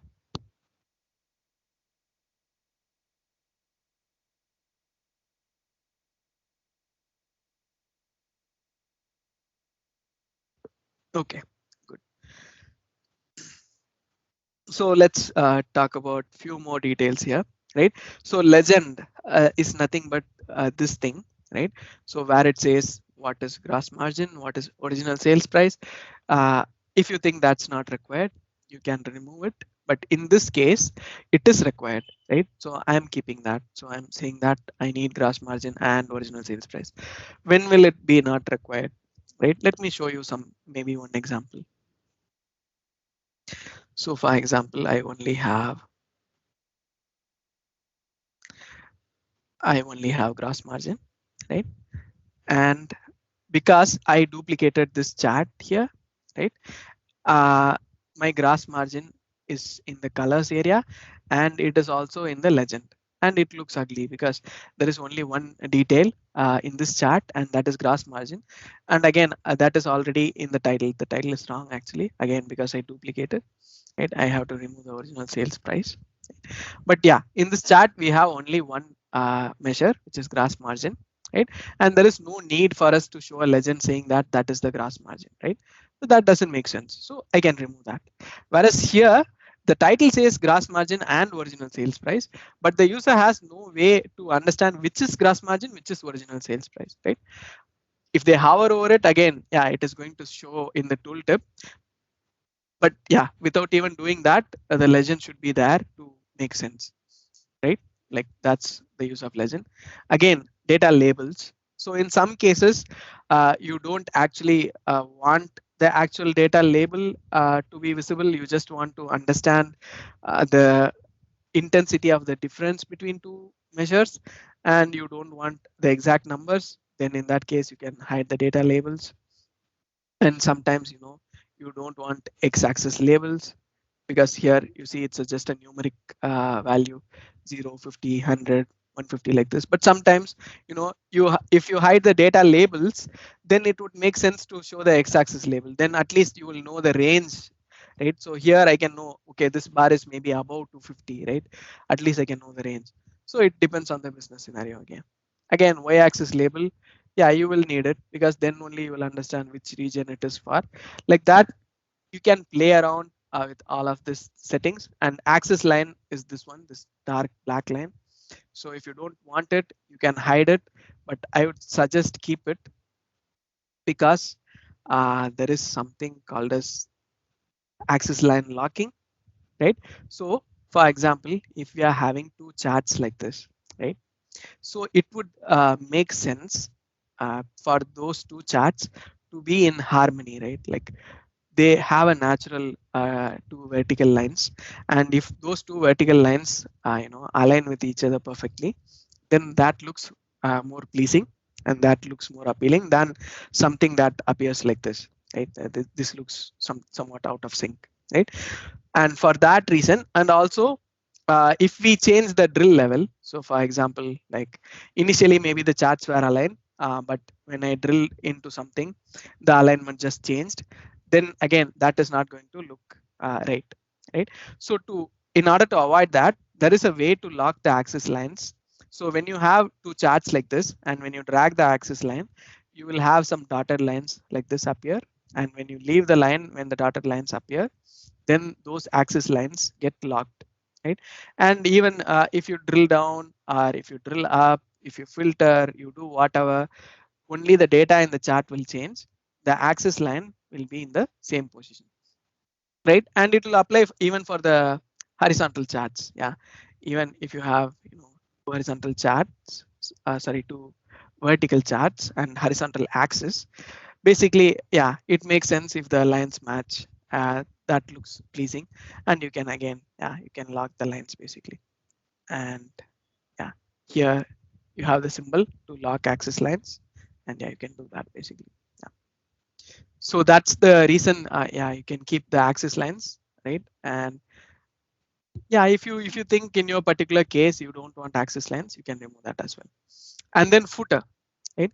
So in SAC, it's always encouraged, to include text about some charts, right? You can say that some intelligent text about stuff here that's going on, which may not be, very obvious to the user. Maybe the user will be thinking, California is doing pretty good, but Nevada is doing pretty bad. But actually, it could be a different business scenario. Maybe that California in Q3 was 300 million and it has fallen down to 288 million.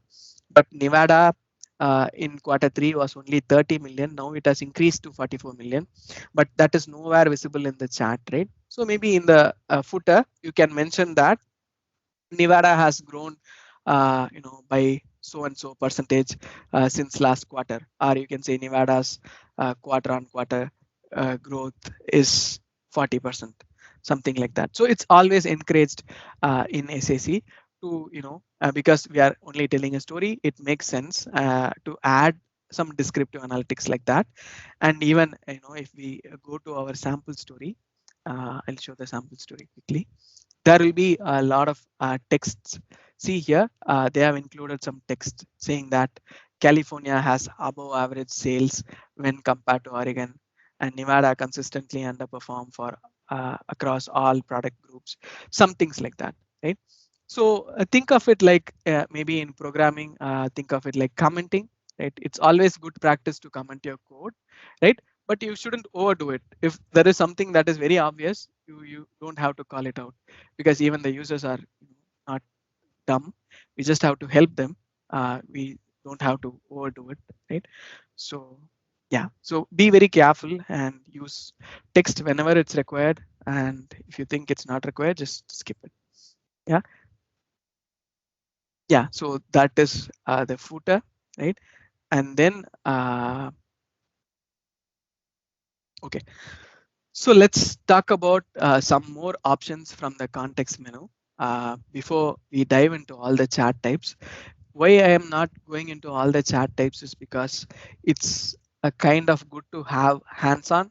So where I do 2-3 chart types maybe, and then I give you time for you to do the 2-3 chart types and come back with questions, right? So it doesn't make sense for me to rush through all the chart types, right? So I'm covering all these context menu options, which are secondary, and it's not the primary focus, right? So in a particular chart, if you go to this more actions, then there are some options which are coming in the edit mode, right? So now I am in the edit mode. I see a lot of options, right? Whereas if I go to the view mode, and I still have more actions, and I still get some options, right? And it is critical for you to understand what are the types of operations that the user can do in the view mode, right? So the view the user can basically sort different things. So in the bar chart, you have not sorted in any way. The system has by default sorted by alphabetically, right? But if the user wants to sort it in a different way, he can change that, right? Let's remove location and let's maybe put sales manager, so that there will be more bars and it will make sense to sort, right? So now if you see here, back.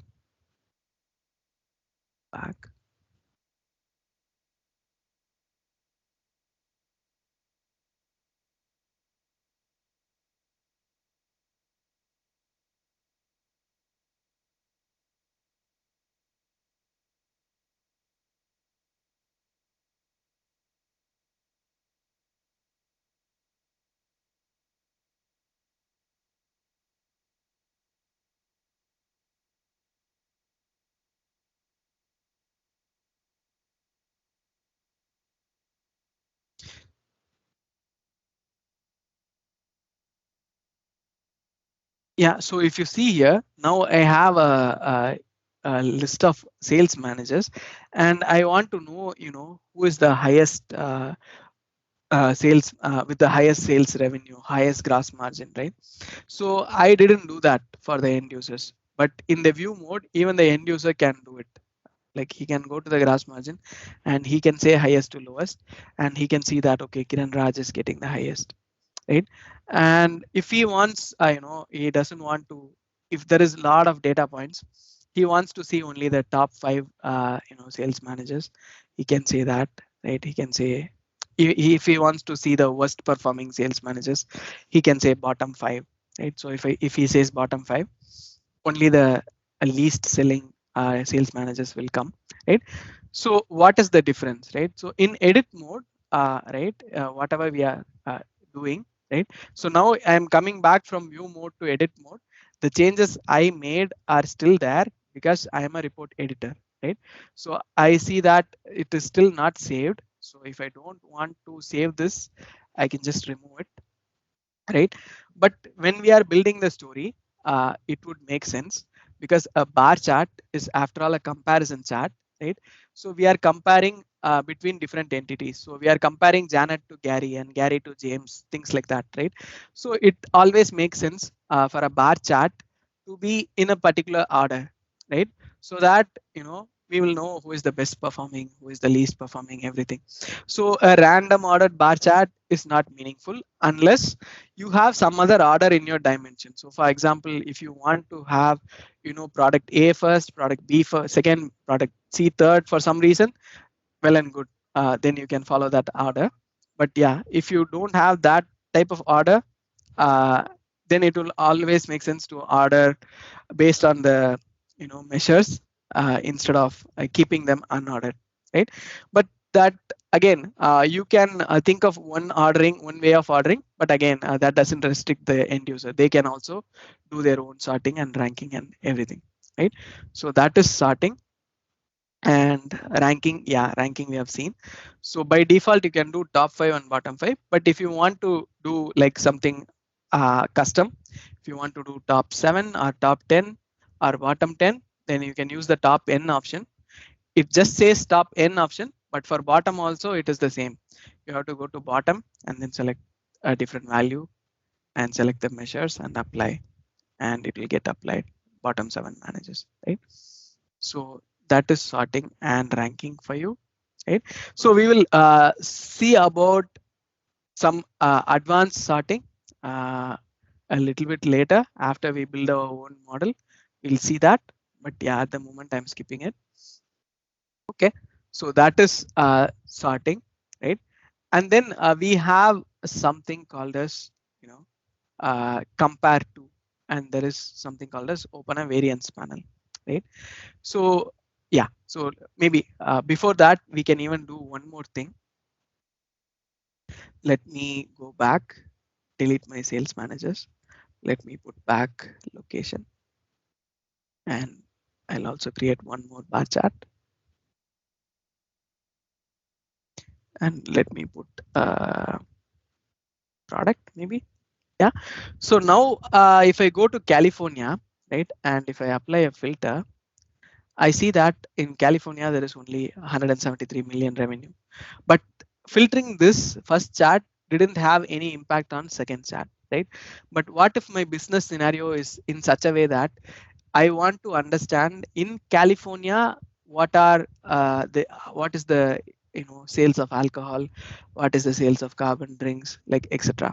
Right? So if I filter in one chart, if I want that filter to be cascaded to the other chart as well, then we can do that using something called as linked analysis, right? So you have to click that linked analysis, right? By default, it will whatever filtering you are doing, it will only affect the current chart. So that's what it is saying. Interactions apply to only this widget, right? That's the default behavior. But you have other behaviors. So you can say, whenever I do something to this widget, I want that to happen to the entire story or to the entire page or only to the selected widgets, right? So maybe let me put it to the all widgets on the page, right? And then again, there is another checkbox that is coming as filter on data point selection. So let me not tick that now. So I just apply, and now I go to California. I select California, and then I click this filter. Now you are seeing that the second bar chart also changed, and now if you add up all these numbers, it will add up to this 173. Now we will know that, okay, in California, how are things selling across products. Now for example, if I want to check for Nevada, let me check Nevada, right? So now if you add all this up, it will add to this 13.25, right? So if you want to interact with one chart and that interaction should apply to all the other charts, then that feature in SAC is called as linked analysis, right? So you can go to linked analysis and enable that, right? And again, sometimes people don't prefer clicking twice. So they don't want to click California and apply filter for that interaction to happen, right? People are lazy. People like things to be very simpler. So people want, as soon as they click California, they want that interaction to happen. In that case, you have to enable this checkbox, filter on data point selection, right? So once I do that, now if I click California, immediately happens. If I click Oregon, immediately the interaction happens like that, right? So that is linked analysis. So any questions on this linked analysis?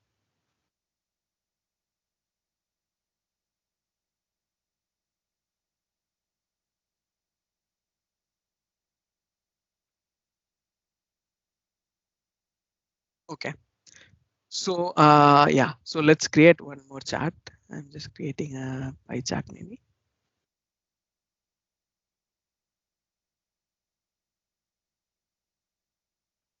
So when you remember when you are discussing data connectivity, I remember data could be from different sources.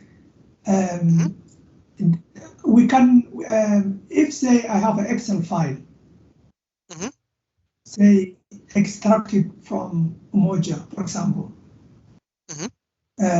not directly linked to this, but say, you know, that Excel file could be from anywhere. It could be from Umoja, it could be from any other system. We bring it to this area to play around like this, right? Yes, yes. So yeah, that Excel file can be from anywhere, any system. Only thing is it should be properly formatted. So if it is properly formatted, yeah, it can be used to create a data model first and then a story. Or if we don't want to create a data model, if we directly want to jump into a story, even that is also possible. Say for example, we will see this in detail in the modeling, but I'll show you a quick example.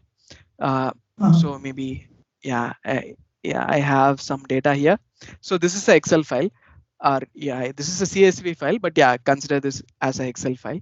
Any flat file will work the same way, right? So now I have an Excel file. Maybe I have a meeting in another 30 minutes and I have to present some dashboard or some story to the users, right? I have to make a quick and dirty story. I don't have time to build my model and everything. So in that case, I can just drag this Excel file into my SAC window, and then I get these two options to drop the Excel file. And when I drop that, when I drag it and drop it on the I am feeling lucky area, right? What the system is going to do is it's going to build a temporary model for me, or build a local model for me by itself using its own smartness. It will predict what are the dimensions and what are the measures and everything. It will prepare a quick and dirty model. It may not be 100% accurate, but for a presentation in half an hour, I cannot get anything better than this, right? So it's good that I can do a quick story on the data. So yeah, so if you see here, that particular file we just uploaded, right? And I didn't go into data modeling or anything. Directly, I'm taken to the story building page. And if I try to insert a chart here, let me back to the data tab for a bit. Yeah, so in the data tab, if you see here, there is something called as a private model. So that private model is basically the data I added to the story. So similarly, once again, just yeah. So that is the data I added to the story, and I can start working on the story, and I can add charts and tables from that story. This is not a write file. There is some data issues, and that's why I don't see the charts recognizing the data. But yeah, while we have some well formatted data, this is a easy way in SAC. You just drag it into your system and it can directly take you to the story, right? That's when you will do that, is when you have to do some quick and dirty story. You have to prototype something, or you have to give a first look of something. But if you want to do it professionally, if you have to take time like 2 days or 3 days or a week, and you want to build a standardized model, then you can do that as well. For that, you will go into the modeler, and in the modeler again you have a dedicated option where it says from a CSV or Excel file, right? So here, if you start a model from an Excel file, and then you will be the modeler, you will be in the driver's seat, and you will decide, okay, what are my dimensions, what are my measures, and how is the data quality and everything, right? And then the beauty about creating the model first is, now that model can also be updated with new Excel file. So say for example, today in the Excel file you had some data, that's fine. Tomorrow that data changes, again you can load the new data to the model. Again, day after tomorrow, if you have more data, you can add the new data to the model. But in the first way I showed you, where you drag the Excel file directly to build a story, that story wouldn't support that way of your own customized modeling, or it doesn't support the data connectivity and everything, right? So yeah.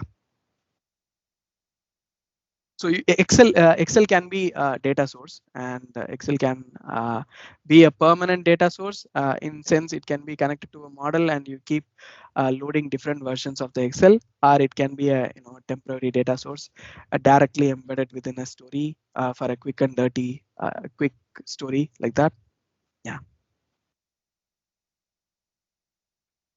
Did I answer your question? Is that your question? No, excellent. Thank you. Okay. Yeah. Sure. So let's see a little bit more about story today, and then we'll have a Q&A, and then we can close for today. Yeah. So let me add a chart again.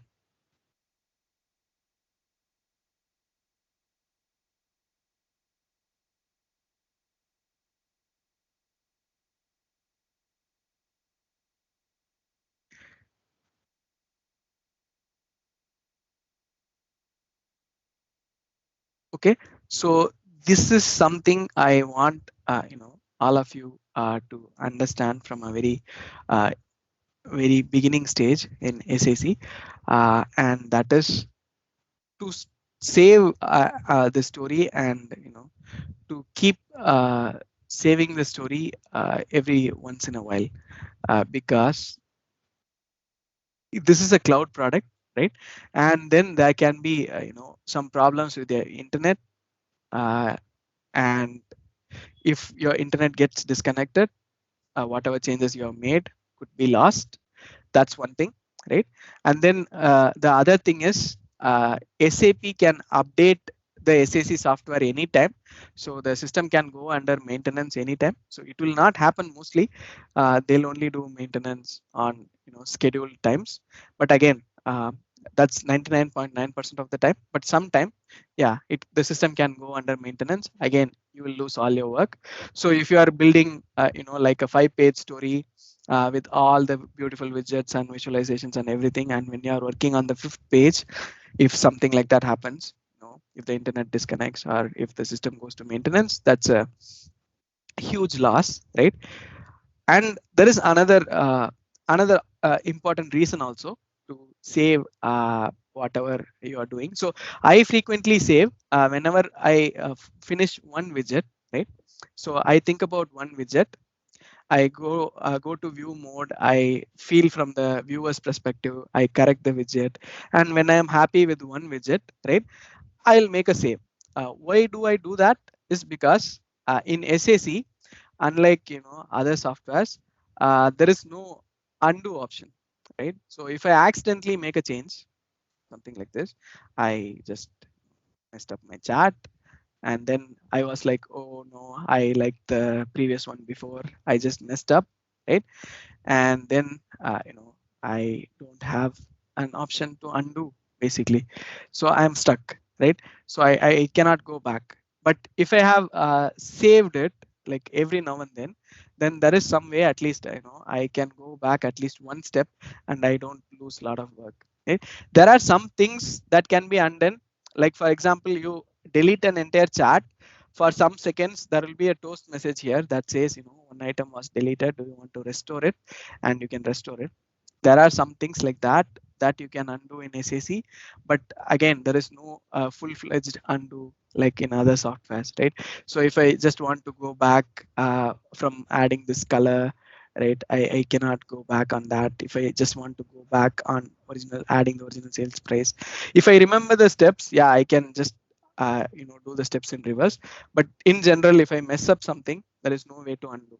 So the good thing is you keep saving every little bit of your progress, so that if some things go wrong technically, or if you want to go back for some reason, you have a save point, like a checkpoint, which you can go back to, right? So yeah, that's one tip of the trade. Okay. Yeah, so let's talk more about this. Okay, so let's add a smart insight. So I was telling you that in the show or hide, we can add a footer, right? And then we can type some information to the user, something like Nevada has grown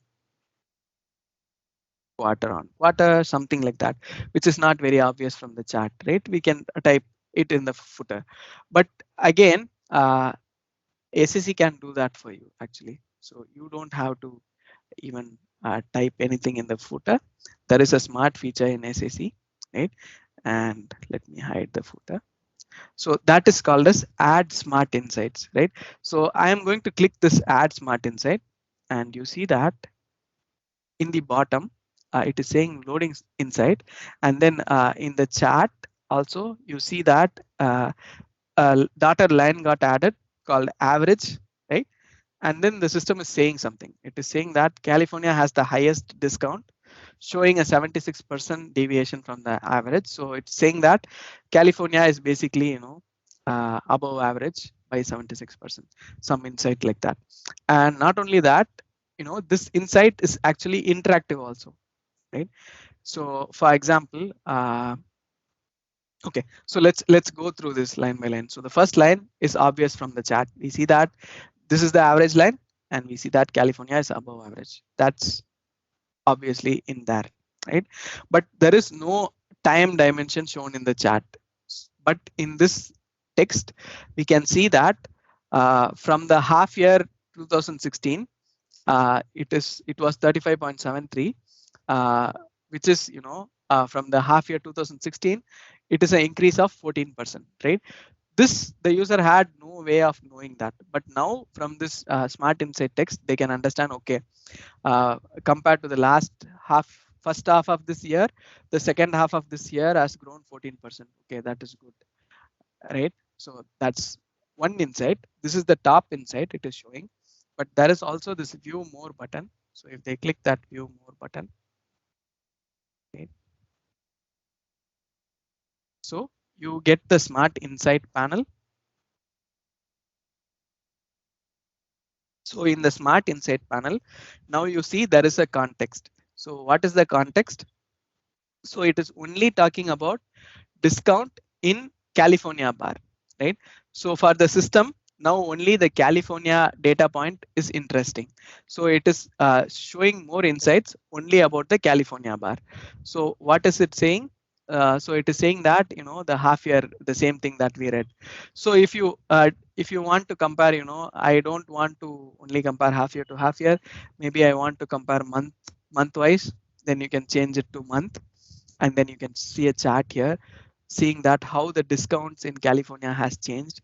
Are we giving more discounts? Are we giving less discounts, like that, right? And if you are happy with this chart, if you think this chart adds value to you, you can even copy that chart from the insights panel, and it can also be part of your story. That can also be done, right? And that's one thing about smart insights. So let me go back there. So if you scroll down a little bit more, right? So there are other information about the smart insight. So it is saying that, so in California the discount seems to be 177 million, right? So in that, the top contributor seems to be, orange with pulp. So if I expand that again, the system is giving me another beautiful chart which is showing that, how my discount, this 177 million, is distributed among the top 10 products. And I see that by a huge margin, orange with pulp seems to be the most, discounted product compared to all the other things, right? Similarly, again, here is a sales manager wise insight. So it is saying that, Kiran Raj is performing better. So like that, there are some top insights here, and we had to do nothing for this. We just had to make one click in the chat. We just went here, we just said add smart insights, and the system's own artificial intelligence provided all this augmented analytics for us. And that's one one nice feature of SAC.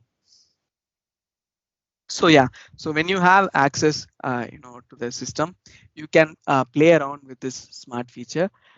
So that will get you accustomed with all this different different chart types that you even wouldn't have. So as you gain more experience, you will think about adding more types of charts. But initially, maybe you wouldn't even have thought about adding a chart for top 10 products, or you wouldn't have thought about adding a chart for a yearly trend or something like that. Maybe looking at the smart insights, it can it can help you to think about something else which you wouldn't have already thought about. And even if you think you just want to copy the chart and then make little tweaks to it, yeah, even that's also fine. You can do that, right? So it's going to save a lot of time, and it's a really good smart feature, right? So that is the smart insights, right? And then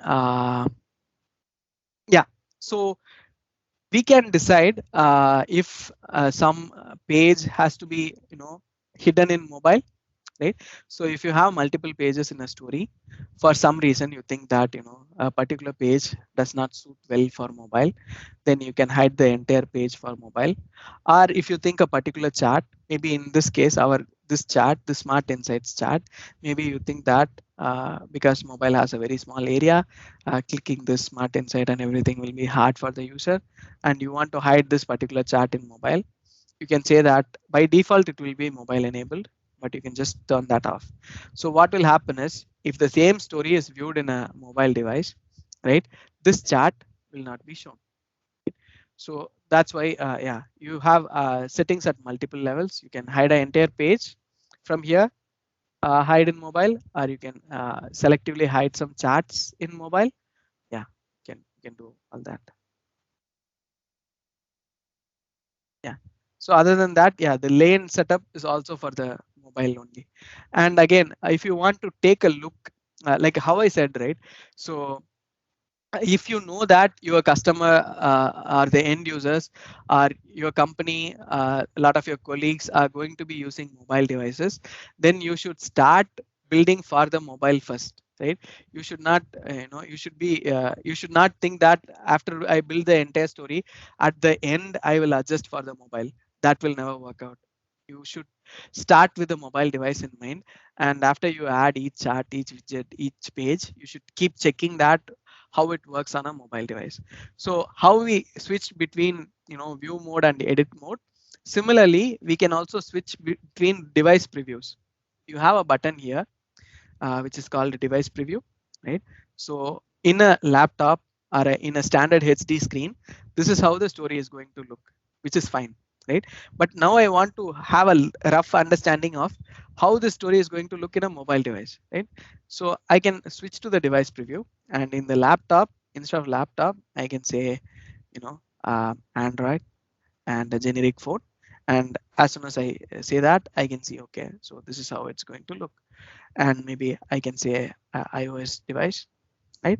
And then I can see, okay, this is how the thing is going to look, right? And then I can decide whether I want to do a different type of lane setup, or whether I want to hide a particular chart, because no matter what I try, no matter what I tweak, no matter what I style, that doesn't properly fit in the mobile, that doesn't look good in the mobile, or the user doesn't user cannot interact properly with it, then the final thing you can only do is you can maybe hide it from the mobile, right?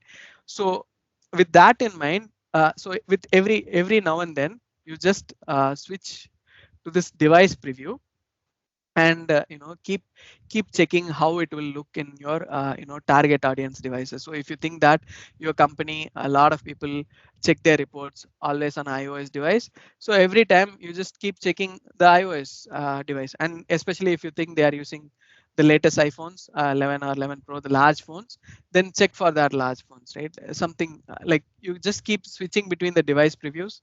And if you're designing for iPad, you see that, and then you decide, okay, so maybe the labels are not properly aligning. But then you also have to sometimes check in the real device itself, because sometimes this device preview is not 100% accurate, right? So sometimes here it will look like the labels are off, but when you see that in the real device, they are not off, right? But sometimes the reverse can also be true. Sometimes everything looks perfect in the device preview, but on the actual device it can be broken, right? So but for that we cannot check for every now and then in the real device. That doesn't make sense. So that's why we have the device preview here. So while you are developing some things, you make use of the device preview to go back between maybe every chart or at least every page to understand how everything looks in a device. But at the end of your development, at least take a look once at the real device. So if you know that your customers are going to use iPhone, Android, iPad, so whatever real devices your story is going to be viewed on, you should at least view it once in that real device, right? So that you will be 100% certain that the things are going to work, right? So that's the device specific development. That's the mindset in which you should start working, and it should never be like I will create the entire story and at the end I'll trim certain things or I'll rearrange. That will never work out in my experience. Yeah, so any questions on this so far?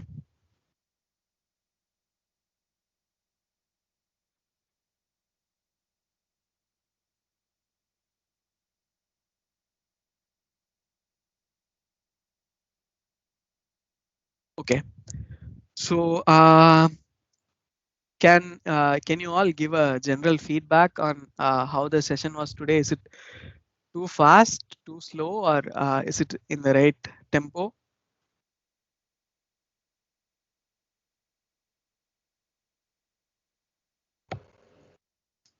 Sometimes when you move your mouse around the screen, maybe because of latency, I'm having difficulty to catch where you clicked. How did you open that screen? So that maybe it's just for me, but other participants can feedback on that. Okay, that's a good point. What I will do is in tomorrow's session, I'll add some software to my laptop so that it it enlarges my mouse, and then whenever I click, it will give a color effect or a ripple effect so that it's easy to catch with the eye. That's a good point. Thank you for pointing that out. Yeah, that would be very useful. Sure. Yeah. Thank you for bringing that up. So other than that, I think today, because you all don't have a training system, maybe it was difficult to follow along. I think that should be settled tomorrow. So everyone try to create your own trial accounts today, because if you start the process today, it will take up to 24 hours for SAP to send you that link basically. So don't Thanks for watching the video. Please hit the bell icon below.